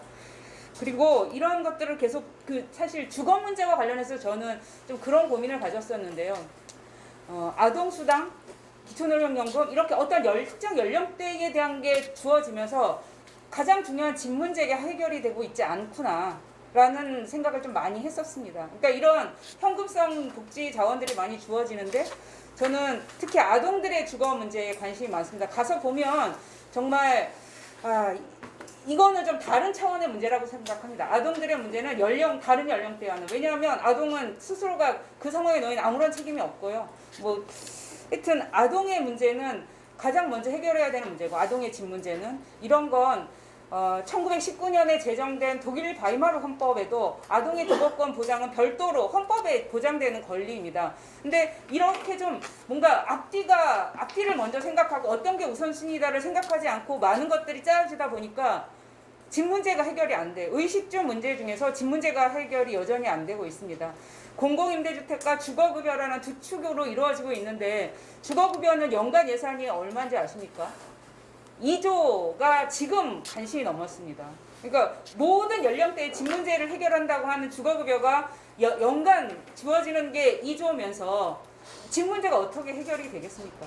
공공임대주택은 갑자기 대규모로 확대할 수가 없는 것이고, 지금 우리나라처럼 인구 가구 구조가 이미 달라지는 사회에서 대규모로 무조건 공급하자고 얘기할 수도 없는 상황입니다. 사실은 주택을 신규로 대규모로 공급하자고 하는 3기 신도시도 저것이 마지막이어야 한다고, 혹은 저것도 아쉬운 면이 있다라는 생각이 들 정도로 우리는 이미 아시다시피 2020년에 인구가 감소하기 시작했고, 지금 100년 있다간 인구가 1000만 명 수준으로 떨어질 거라고 하는 그런 나라입니다. 그런 점에서 집을 계속 짓자라는 방식은 또 특히나 신규로 대규모 아파트로 불가능합니다. 그렇다면 우리의 그럼 주거 문제는 없냐? 아까 아동도 말씀드렸지만 너무나 많은 사람들이 주거 문제를 겪고 있고, 그럼 이 문제를 어떻게 해결해야 할 건과 관련해서 좀 사회적으로 많이 논의가 필요한데, 지금 사실 저는 윤석열 정부가 출범할 때 좀 이런 생각을 했었습니다. 그래도 너무 뒤로는 안 가겠지, 사회가. 우리 사회가 어느 정도의 많은 것들을 진전해왔고, 근데 주거 문제와 관련해서는 정치 체제와 관련해서 87년 체제라고 하는데, 저는 89년 체제라고 할 수가 있을 것 같은데, 89년에 노태우 정부에서 공공임대주택이 들어섰죠. 그때부터 한 채 한 채 모아서 지금 120만 호 가까이가 되었습니다. 장기 공공임대주택만. 그러니까 전세임대나 분양전환 빼고 영원히 우리 사회 자산으로 남는 장기 공공임대주택이 119만 호가 되었고, 문재인 정부 때 공공임대주택 물량이 상당히 늘어났죠. 장기 공공임대주택이 늘어났고, 주거급여도 아쉬운 대로 굴러가고 있고, 그다음에 89년에 한번 개정되었던 주택임대차 보호법은 1년에서 2년으로 그때 개정되었고 2020년에 코로나라는 민생의 전쟁 같은 상황에서 2년에서 4년으로 늘어났습니다. 이런 것들이 그냥 가만히 있어도 유지될 수 있을 거라고 생각했어요. 그래서 그랬는데 지금 조금 출범한 지 아직 한 달도 안 됐는데 이제 너무 좀 참담한 상황이 벌어지는데 임대차 3법을 후퇴하겠다라는 공약은 윤석열 정부에서 나왔고 뭐 폐지 내지는 이렇게 나왔고 또 한편으로는 서울시장 송영길 후보는 공공임대주택 아까 제가 119만 호라고 했는데 전국적으로 서울에 있는 23만 호 중에 15만 호를 팔겠다고 합니다. 이게 지금 그러니까 가만히 있으면 그냥 가만히 그 자리에 서 있는 게 아니라 이게 완전히 거꾸로 가는구나. 자칫하면 그렇겠구나라고 하는 매우 심대한 위기 상황이라고 생각을 합니다. 그 전반적으로 집은 뭐 사야 되는 것이라고 이제 하는 아마 기억하실 텐데 이명박 정부 때 한 번 이랬었던 거잖아요. 뉴타운이라는 광풍이 몰아쳤고 그러면 우리나라 서울의 자가 점유율이 엄청나게 늘어났냐? 그렇지 않았죠. 그렇게 집을 공급을 해도 집을 그렇게 공급하면 한편으로는 지금 다주택자 보유세를 약화시키겠다고 하잖아요. 그러면 있는 사람들이 두 채 사고 세 채 사면 집은 공급 하나 마나한 상황이 되는 것이거든요. 그래서 이제 앞뒤가 안 맞는 정책들이 벌어지고 있는데 이것과 관련해서 그러니까 뭐 할 말이 굉장히 많지만 시간 관계상 좀 핵심적인 내용들만 말씀을 드리도록 하겠습니다. 공공임대주택에 대한 공급 축소 우려가 매우 큽니다. 지금 문재인 정부에서 주거복지 로드맵을 통해서 연간 13만 호씩 공급을 했고 사실은 그보다 조금 더 공급을 하겠다고 얘기를 했지만 13만 호였는데 그 공급 목표가 지금 윤석열 정부에서는 10만 호로 후퇴했죠. 일단 3만 호가 후퇴했고 이게 결국 결과적으로 어떻게 나타나냐면 올해 추경 예산에서 공공임대주택 예산을 축소시키는 방향으로 나타나고 있습니다. 4,500억 정도가 공공임대주택에서 축소하고 예견된 일이었죠. 왜냐하면 공공임대주택은 문재인 정부의 13만 원보다 덜 짓겠다고 하는 상황에서 덜 공급하겠다는 상황에서 당연한 것이었죠. 이런 공공임대주택의 공급이 축소될 위기가 이제 가장 핵심적인 공공임대주택과 관련된 저의 두려움이고요.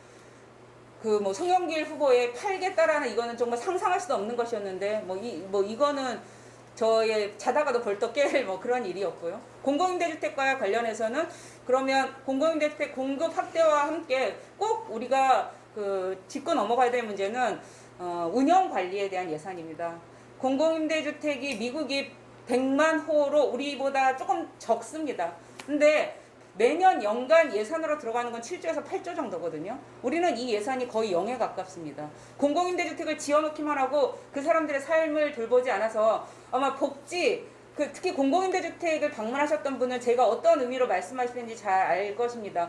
공공임대주택을 지어놓고 사람들의 삶은 돌보지 않아서 거대한 이렇게 얘기하는 것도 좀 문제지만 왜냐하면 공공임대주택에 대한 차별을 야기할 수 있어서 공공임대주택을 운영 관리할 수 있는 예산을 마련하는 게 굉장히 중요한 과제라고 생각하고요.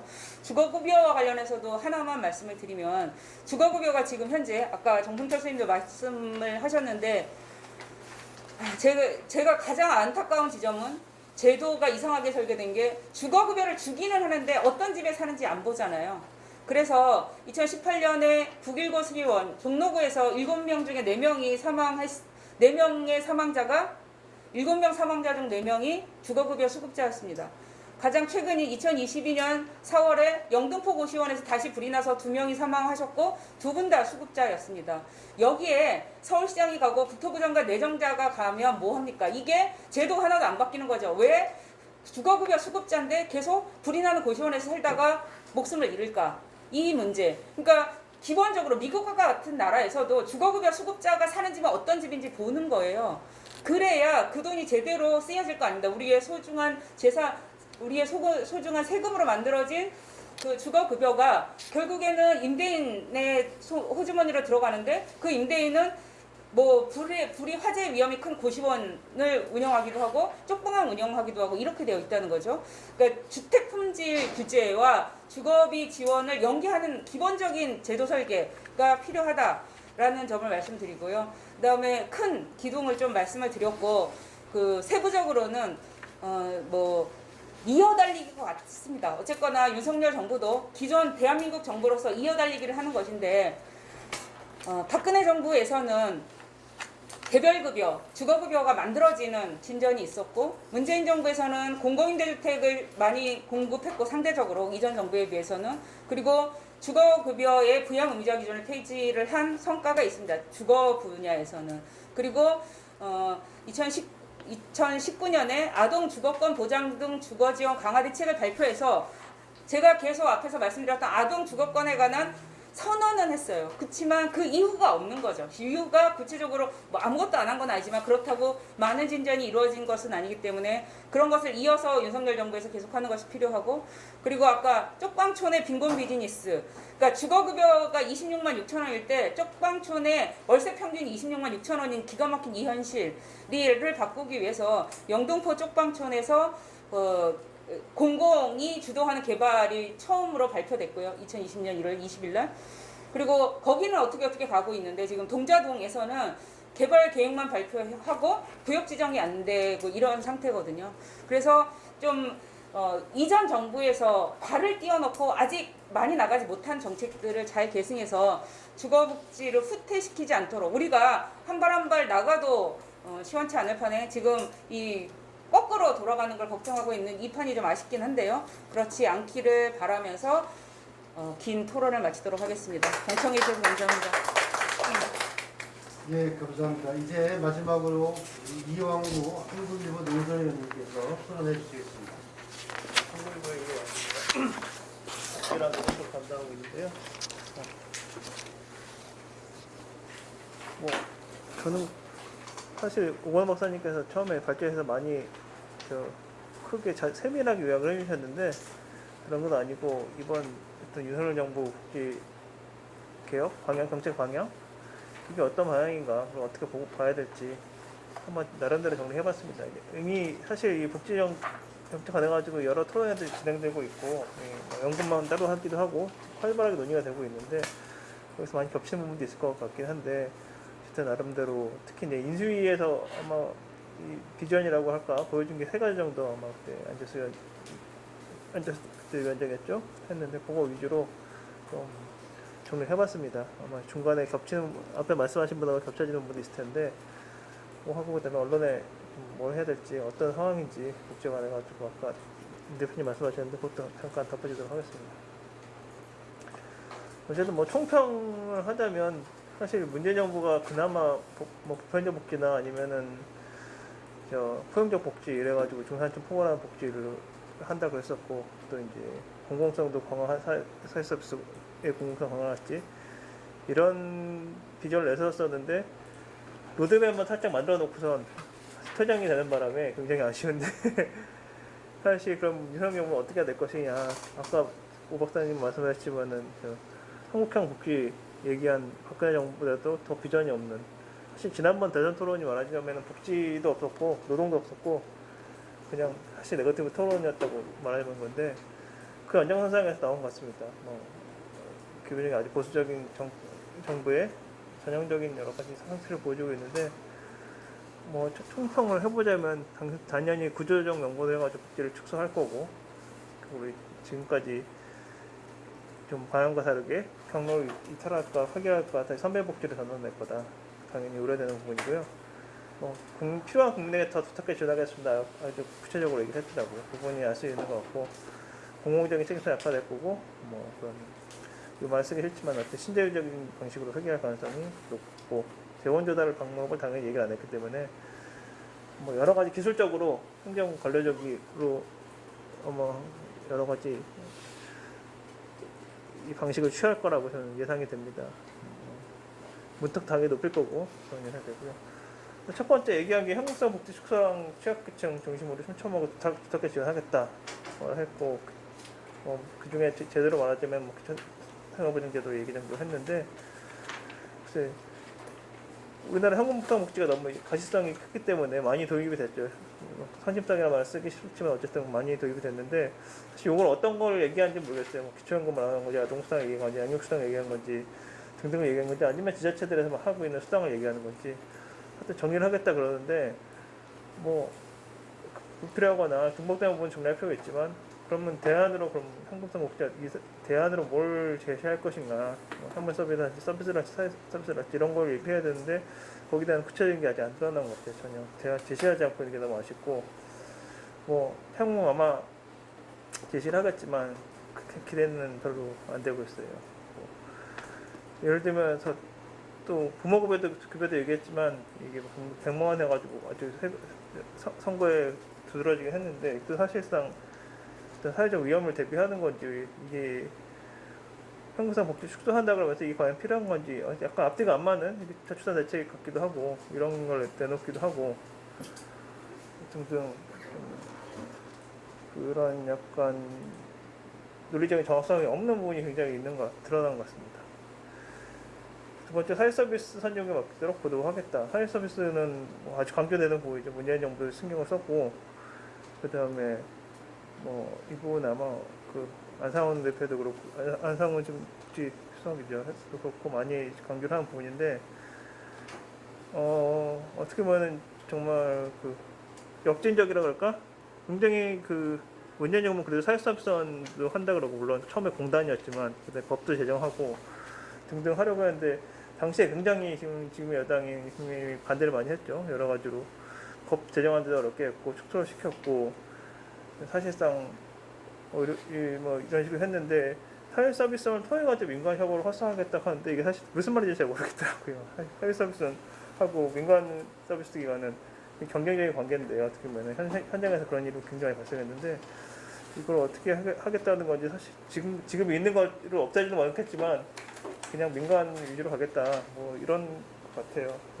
사실상 우리 민간 인프라에 대한 문제의식에서 굉장히 출발을 했는데 뭐 굉장히 그냥 다시 민간의 중심으로 국제를 강화하거나 그렇게 해서 가능성이 많고 사실 그 대부분 종사자랄지 사회서비스 종사자들의 어쨌든 처우 개선하고 맞물려 있는데 과연 이런 식으로 민간을 갔을 때 가능한 건지 상당히 좀 걱정되거나 잘 의문시되는 부분이 많은 것 같습니다.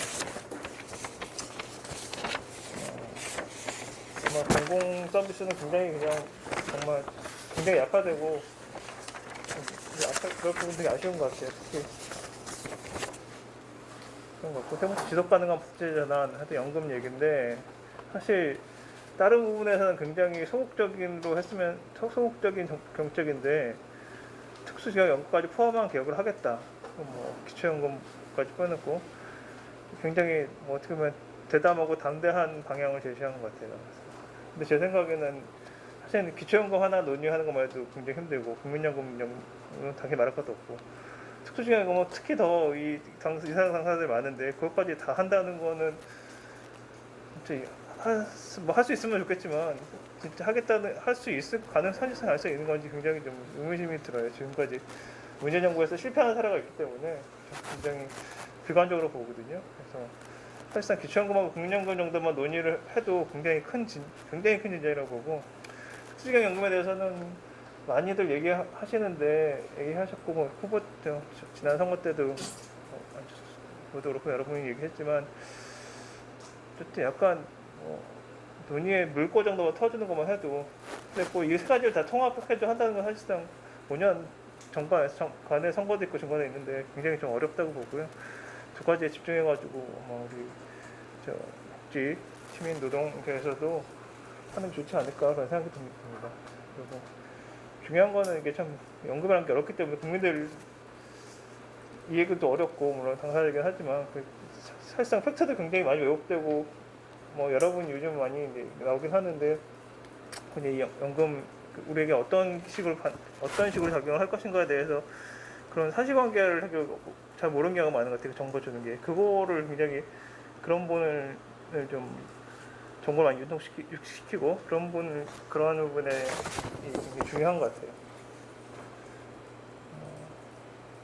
그리고 이 정도 세 가지 정도로 한번 정리를 해봤고요. 그리고 아까 미디어 협업 얘기하는데 사실 기존 미디어에서 굉장히 복지 부분이 취약하기도 하고 복잡하기도 하고 또 굉장히 분열적이기도 하고 그리고 사실상 어떻게 보면은 약간 약간 비주류적인 측면이 좀 있어가지고 솔직히 말씀드리면 약간 전문성도 더 높아야 될 것 같은데 일단 그런 거는 계속 고민해야 될 것 같고 사실 근데 이분이 중요하다는 건 다 내부에서도 알고 있기 때문에 그런 부분에 대해서는 좀 더 노력이 필요한 것 같습니다.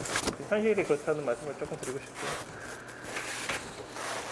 자, 이상으로 마치도록 하고 다른 아까 논쟁적인 주제들을 말씀해주세요.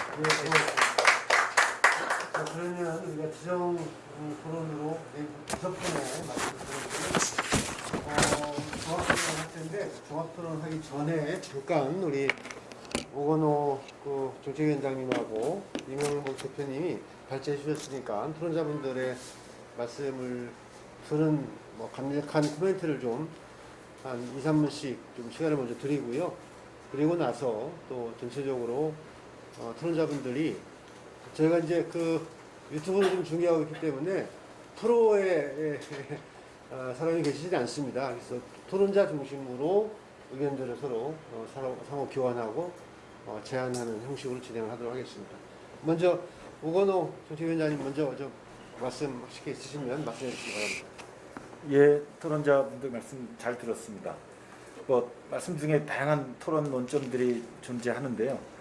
그러니까 이제 각 부문별로 보면 항상적으로 이제 제도 개혁을 둘러싼 논점들이 있죠. 작기도 하고 크기도 하고 그리고 그런 또 각 부문에 계신 우리 단체 분들이 또 열심히 대응하고 계시고 요구하고 계신데 이제 그걸 조금 뛰어넘어서 오늘은 이제 오늘 주제가 윤석열 정부의 전체 복지 정책의 방향이기 때문에 윤석열 정부의 복지 정책 흐름에 대응하는 복지 시민 단체의 어떤 전체 큰 흐름 이게 뭐 전략까지는 아니지만 그런 약간 위치 지음을 하는 좀 토론이 됐으면 좋을 것 같고요. 그럴 때 이제 몇 개 하나 떠오르는 게 결국은 우리가 복지는 크게 보면 소득의 보장, 소득의 부족을 보장해 이제 지원해주는 소득 보장 영역이 있고 두 번째는 사회 서비스와 돌봄 영역이 있는데 이 사회 서비스와 돌봄 영역, 그러니까 현금은 결국 계좌이체 해주면 되는데 그 사람의 필요 정도를 따져서 다 줄 것인지 얼마 줄 것인지를 따지면 되는데 계산기를 두드리면 되는데 이 사회 서비스와 돌봄의 문제는 그게 아니거든요. 이거는 인프라의 문제고 사람이 투입되는 거고 사회적 관계가 들어가는 거고 그래서 사실 이런 보건의료 서비스나 요양돌봄이나 보육돌봄이나 이런 것들이 내가 경제적으로 아무리 높은 지위에 있든 무관하게 다 필요로 하는 거거든요.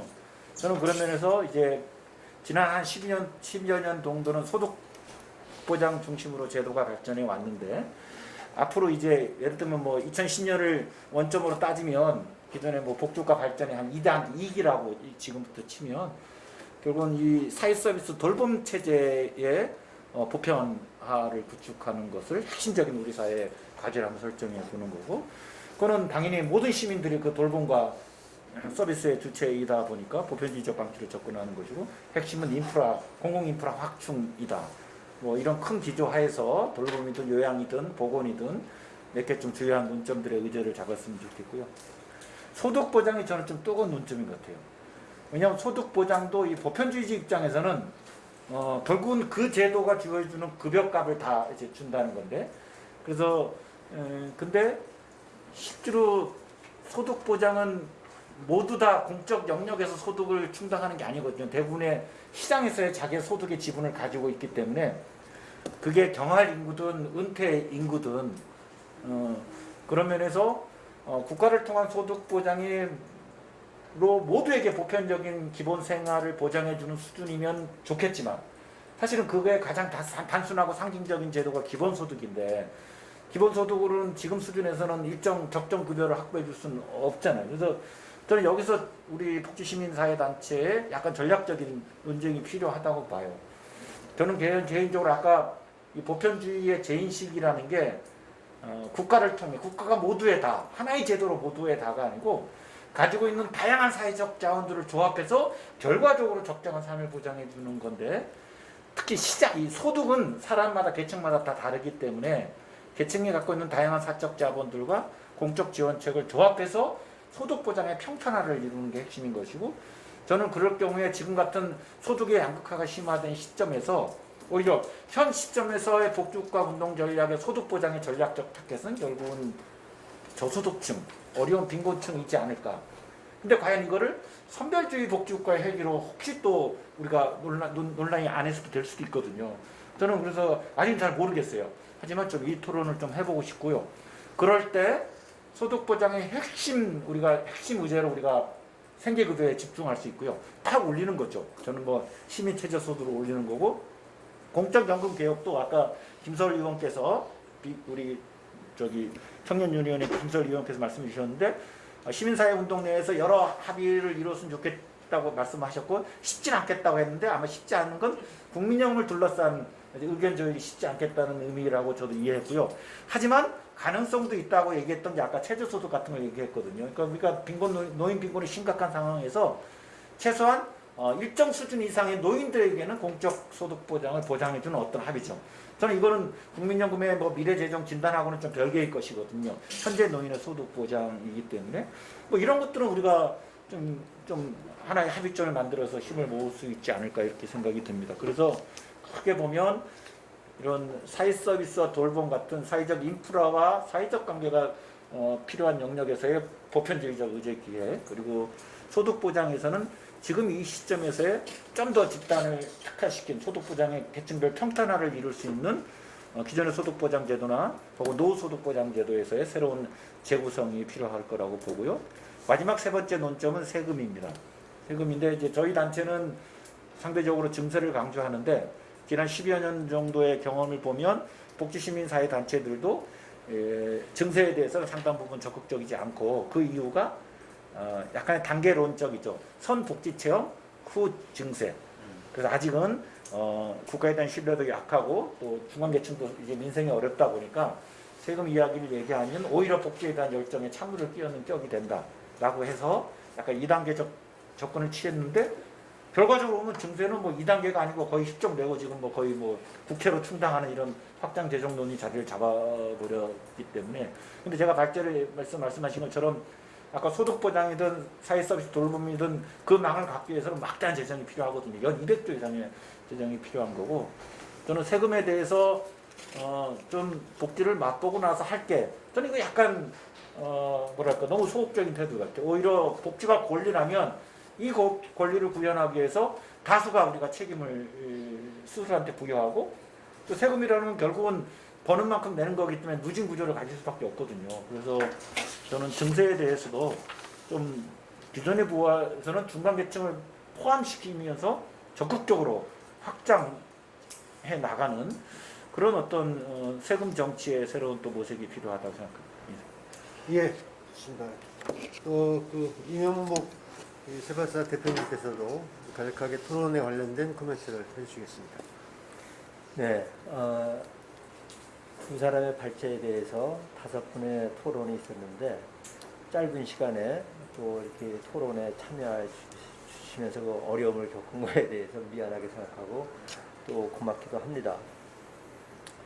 저는 복지국가 이야기는 두 가지 경로라고 봐요. 하나는 이제 정책과 제도를 우리가 만지는 거 하고, 또 하나는 이런 정책과 제도가 어떤 수준과 단계로 실현될 수 있는지 그 기반이 되는 사회적 어떤 규범과 철학의 문제라고 봅니다.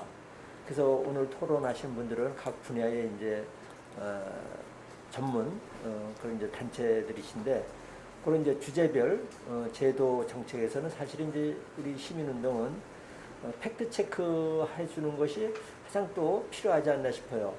뭐 우리 주거 정책, 부동산 정책, 교육 정책 이런 것들이 주류 언론에 의해서 왜곡되고 이렇게 비틀려져 가지고 진실이 아닌 것이 진실처럼 전달되고 있기 때문에 국민들이 오해를 하고 있는 부분이 상당히 많이 있죠.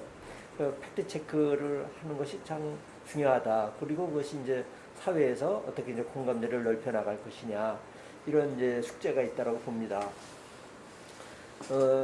예컨대 이제 아까 이제 최은영 소장님께서 많이 이제 목소리를 높여주셨는데, 이 주거권의 문제, 우리가 한 20년 전인가요? 라이언 일병 구하기라고 하는 영화가 있었는데, 이제 우리는 막 다음 달이라도 빨리 임대차 3병 구하기 이런 이제 토론회라도 빨리 해야 되겠다, 이런 생각이 말씀드리면서 문득 들었습니다.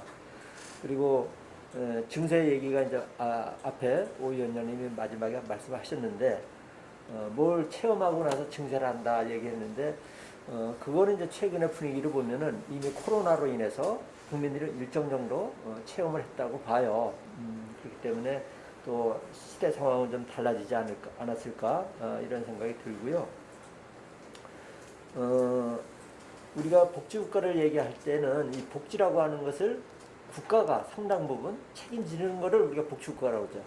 복지를 개인이 책임진다 그러면은 그걸 굳이 거기다 복지국가라는 얘기를 붙일 필요가 없는 거예요. 그래서 우리가 이제 복지를 각자 도생 차원에서 개인이 가족이 책임질 것이냐 국가와 사회가 책임질 것이냐 이런 문제인데 우리가 60년대 70년대만 하더라도 복지라고 하면은 굶어 죽지 않는 거예요. 그게 하루 세끼 밥 먹는 거, 헐벗지 않는 거, 겨울에 연탄 좀 떼는 거 이게 이제 복지였는데 지금은 우리나라 경제력이 G10이 됐습니다. 그런 G10 이 경제력 시대에서 우리가 복지를 얘기하는 것은 이제 먹고 입고의 문제가 아니고 이제 행복이라는 걸 우리가 생각해 볼 수 있는 게 아닌가 싶어요. 이 복지는 개인의 행복, 사회의 행복입니다. 우리는 경제력은 G10인데 행복 지수는 가끔 보도도 됩니다만은 60위권이에요. 이건 뭐인가 이제 잘못된 거죠.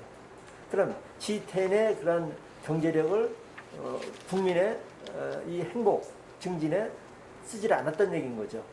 그거는 지구상에 두 가지 유형의 나라가 있어요. 북유럽 복지국가처럼 복지에 맞춰서 예산을 짜는 나라가 있고 우리나라처럼 예산에 맞춰서 복지를 짜는 나라가 있습니다.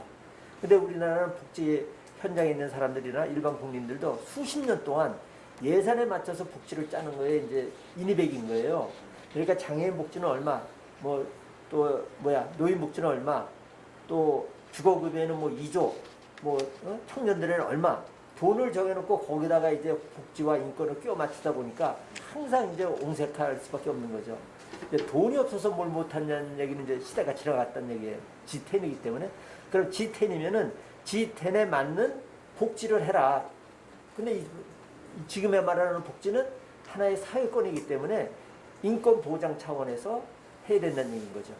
그래서 이제 정말 많은 청년들이 내가 태어난 나라를 지옥 같다라고 하는 이 헬조선의 시대를 우리 복지운동 시민단체들이 이것을 어떻게 이제 웰조선으로 디자인을 할 것이냐 이것이 우리의 과제라고 보면서 오늘 오신 분들하고 또 다른 단체하고 우리가 머리를 맞대가지고 그런 그림들을 그리는 데 있어서 우리의 과제가 아닌가 이런 생각을 합니다. 고맙습니다. 예, 그래요. 이제 우리가 정해준 시간이 한 20분 정도 남아 있는데요. 그 제한된 시간 안에 효율적으로 좀 토론을 해보도록 하겠습니다. 우리 토론에 참여하신 분들께서도 순서 관계없이요. 지금 나온 이야기들 가운데 대부분 다 동의하시고 공감하는 내용들일 것 같아요. 우리가 이제 토론회를 준비하면서 보통 이게 특정 사안에 대해서 상대성이 있는 그런 토론이 돼야 이게 좀 비트기는 얘기가 되고 재미가 있는데 대부분 다 동질의 분들이 모여 계시기 때문에 특별한 어떤 그 의견의 충돌이 있거나 쟁점은 없었습니다. 그러나 그럼에도 불구하고 입장의 차이가 있거나 또는 이렇게 청원이 필요한 부분들은 간략하게라도 의견을 내주시면 좋을 것 같습니다. 아까 노현준 의원 고현종 삼천장님 정년연장 말씀하실 때 좀 다른 입장도 있었는데요. 어쨌든 예컨대 의견이 다르거나 또 보완이 필요한 내용도 있으면 지금 이 시간에 좀 말씀해 주시고 정리를 해보도록 하겠습니다.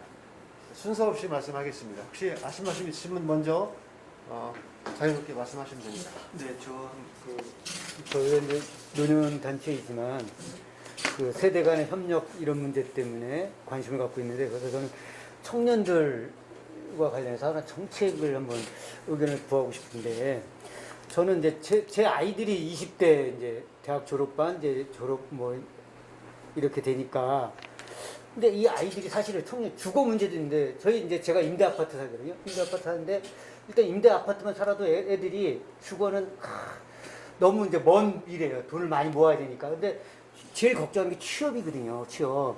그러면 저는 이제 청년 정책으로 우리나라 보면 이제 기술 직업 훈련 이런 거 많이 하잖아요. 근데 지금 그게 너무 이 훈련 받아도 질도 떨어지고 양도 좀 작고 하니까 저는 그래서 그 폴리틱 대학 같은 거 있잖아요. 이런 것들을 갖다가 자치구에 하나씩 만들면 그 폴리틱 대학은 시설이 굉장히 좋거든요. 그다음에 교수진들도 산업 현장에서 아주 전문가들이 주로 교육을 하고 하니까 그런 걸 만들어서 청년들이 거기에 들어가서 그러니까 예를 들어서 내가 대학을 나왔지만 무슨 새롭게 교육을 받을 수 있을 때 폴리텍 대학에 가서 훈련을 받았고 또 좀 취업을 갈 수 있는 그래서 오히려 청년 정책에서는 주거보다도 저는 그런 직업 교육 그러니까 북유럽에서는 적극적 노동시장 정책 해갖고 고용 안전망하고 그다음에 직업 교육, 직업 훈련 이걸 굉장히 중요시 여기잖아요. 근데 우리나라 이 직업 교육, 직업 훈련은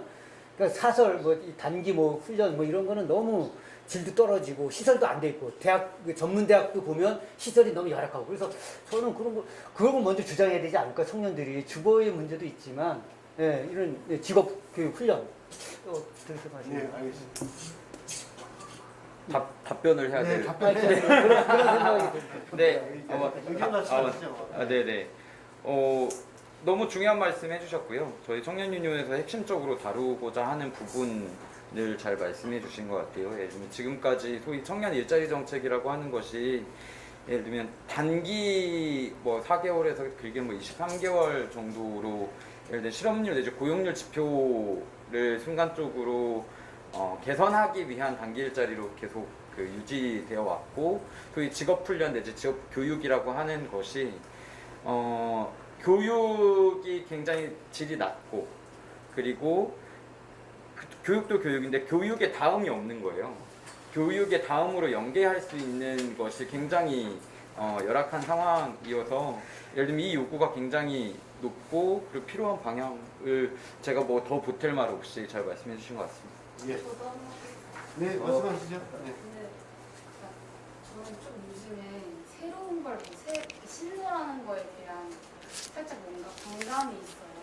그래서 방금 말씀해주신 이야기가 너무 좋고 각 지역마다 그런 청년 취업이나 고용에 대한 질을 높이기 위해서 또 양도 그런 식으로 함께 접근하는 방식은 너무 좋은 아이디어인데 이제 아까 주거 말씀하신 것처럼 막 무조건 공급을 다 때린다고 해서 그게 항상 좋은 효과를 나냐 그것도 조금 고민을 깊게 해야 되는 부분이기 때문에 거기에 좀 덧붙여서 주거 하시는 분들이랑 협업을 해가지고 좀 지역에 있는 유휴 공간이나 아니면은 좀 기존에 좀 낙후된 공간을 새롭게 변실시킬 수 있는 좀 공간에 대한 철학이 정확하게 있는 사람들이 도시 설계자라던가 아니면 정책 설계자라던가 이런 다양한 사람들이 모여서 정말 우리가 어떤 공간을 원하는가 아까 폴리틱 대학이라는 게 그냥 청년을 모아가지고 교육을 하자 이런 식으로 뭔가 너무 타겟팅을 하지 말고 정말 지역에서 필요한 공간이 무엇인가 예를 들면 요즘에 계속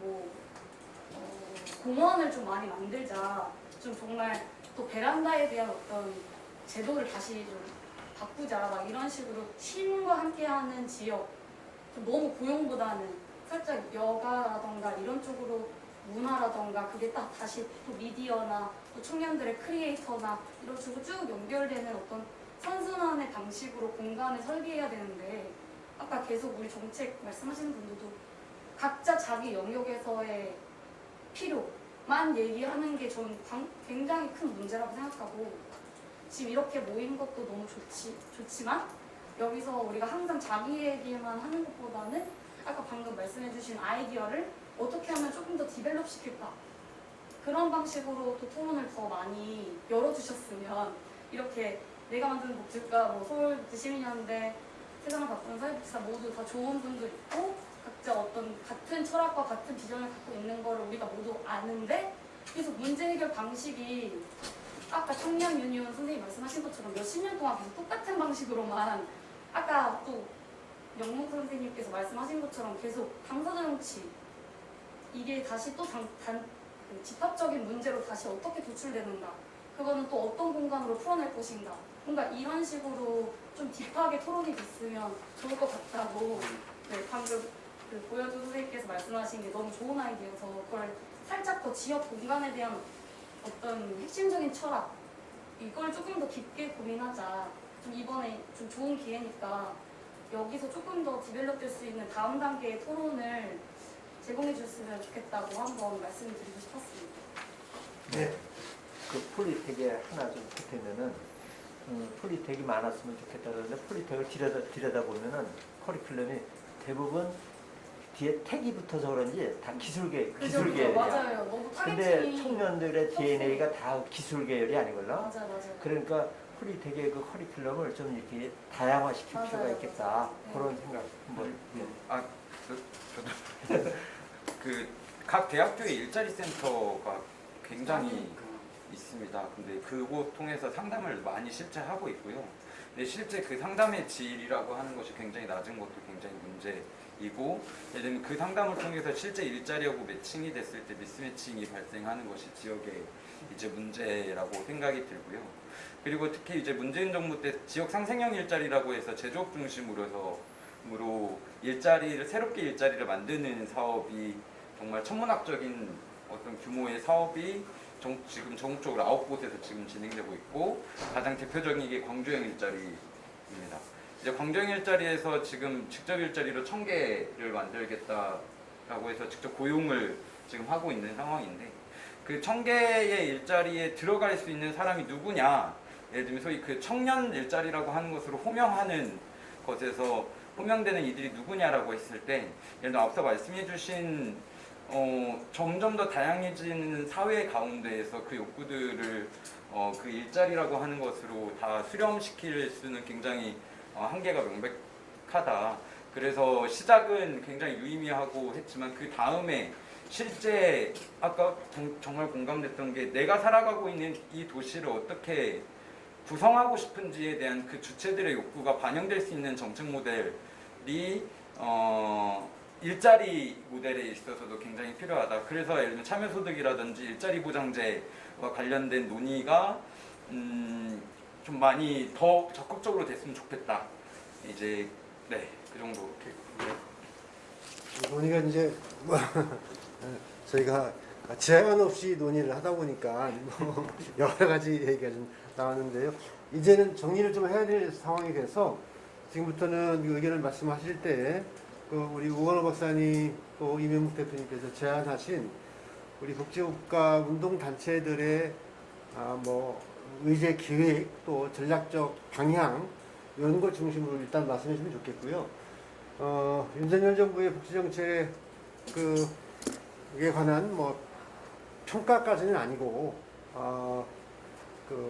하여튼 이 비평은 대부분 다 공감하는 것이기 때문에요. 별도의 논의 또 합의점을 찾지 않아도 될 것 같고요. 일단 우리가 합의해야 할 건 뭐냐면 복지시민 운동단체들이 향후에 중요하게 다뤄야 할 의제를 어떻게 전략적으로 선택할 것인가, 또 방향은 또 어떻게 가야 할 것인가에 관한 논의가 집중되어야 일단 오늘 토론회의 소기의 목적은 달성하는 것이 아닌가 싶은 생각이 들어요. 그리고 아까 프로에 말씀하셨던 그런 의견들은 향후에 저희가 논의하는 과정에서 새로운 형태의 또 토론 모임을 만들어내고 시민과 함께 공감할 수 있는 기회를 만들어내도록 하겠습니다.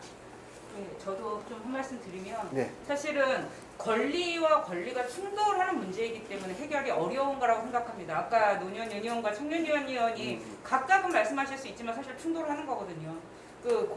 정년을 연장하자고 하고 청년 일자리를 늘리려고 하는 일은 사실 동시에 갈 수는 없는 일이라고. 그러면 이제 대통령 말대로 성장하면 이 문제가 해결되냐? 그게 아니라는 걸 우리가 잘 알고 있기 때문에 논의를 해야 되는 지점이 있는 것 같아요. 그래서 사실 앞으로는 해결하기 굉장히 어려운 문제들이 우리한테 남아 있는 것 같습니다. 이제는 성장 파이를 키워가지고 이게 해결되는 게 아니기 때문에 그러면 이 문제를 어쩔 것인가? 그럼 일자리 문제와 관련해서, 그리고 아까 이제 일자리와 주거와 관련해서 이제 저는 좀 주거를 하기도 하지만 제가 굉장히 오랫동안 가지고 있던 문제의식은 정책에 있어서 일자리가 너무 우선시되어 있습니다. 우리나라는 불호공단을 지으면서 집은 안 만들었어요. 그러니까 그 문제가 지금까지 계속되고 있는 거거든요.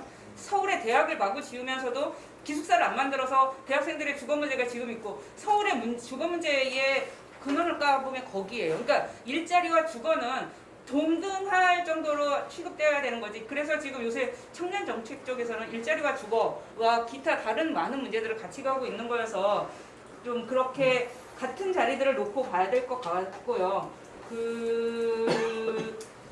네, 일단 요 정도까지 한번. 네, 알겠습니다. 네. 혹시 또 추가로 하실 말씀 있으시면. 저도 네. 연결해서 이해받아. 근데 사실 이게 근데 이 청년이라고 얘기했을 때는 훨씬 더 복잡한 문제들이 있는 것 같기는 하거든요. 그러니까 뭐 일자리 얘기할 때 그러면은 그 시장과 기업에 대한 규제나 이런 것들 어떻게 해야 될 것인지, 저는 더불어서 교육제도 어떻게 할 것인지에 대해서도 논의가 필요하다라고 생각해요. 뭐 예를 들어서 제가 만나는 청소년 청년들은 사실 현재에서 어떤 그러니까 교육 훈련이나 이런 것들을 할 수 없거든요. 그러니까 지금 있는 교육 훈련 이런 것들은 그러니까 최소한 공교육 과정을 그래도 따라갔던 사람들에게 적용되는, 그러니까 그 이후에 또 일자리가 없고 이런 문제들이 있긴 하지만 네, 그런 거라는 거죠. 그러니까 그러니까 진입했다가 사실 진행할 수 없는 사람들이 있는 문제이기도 하거든요.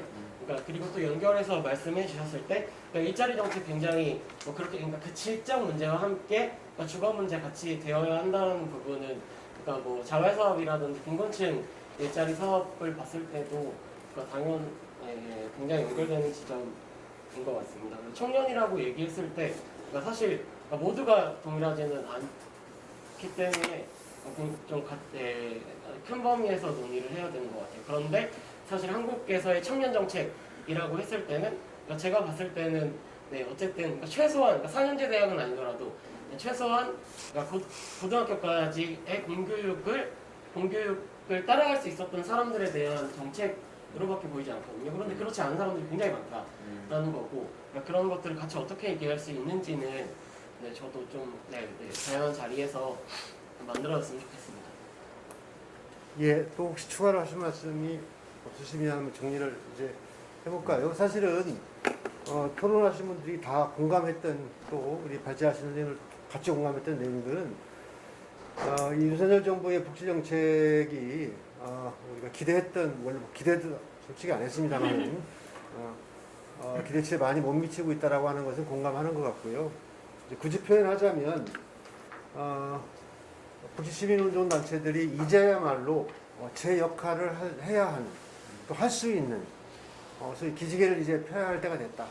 그런 점에서 보면 뭐 새로운 형태의 역설적이게도 우리의 희망을 가질 수 있다 이렇게 생각을 해본 것이고요. 저희 서울복지 시민들을 포함해서 역할을 충분히 할 수 있도록 노력을 하겠습니다. 또 하나는 계속해서 우건호 박사님하고 이명목 대표님께서 강조해 주셨던 우리 복지시민운동 단체들의 그 의제와 그 기획 관련해서는 어쨌든 사회적 돌봄 문제, 소득 분장, 그 다음에 증세와 관련해서는 이제 본격적 논의를 하지 않을 수 없는 때가 왔다. 뭐 여기에는 공감을 하는 것 같습니다. 앞으로 저희 세 단체 외에도 이 복지시민 운동 관련된 다양한 단체들과 주체들이 의견을 좀 모아서 이 윤석열 정부가 제대로 된 복지국가 정책을 펼칠 수 있도록 그리고 정말로 소외된 자가 없는 건강한 사회가 될 수 있도록 함께 노력하도록 하겠습니다. 우리 대표님들 혹시 마지막 뭐 멘트 하실 게 있으시면 됐습니다. 예. 그러면 없으시다고 하니까 이걸로 해서 윤석열 정부의 복지정책 전망과 복지국가 운동의 과제라고 하는 제목으로 우리 세상을 베푸는 사회복지사 또 서울복지시민연대 내가 만드는 복지국가 이 3개 단체가 공동으로 주최한 토론 모임을 마치도록 하겠습니다. 여러분 함께 시청해 주셔서 감사합니다.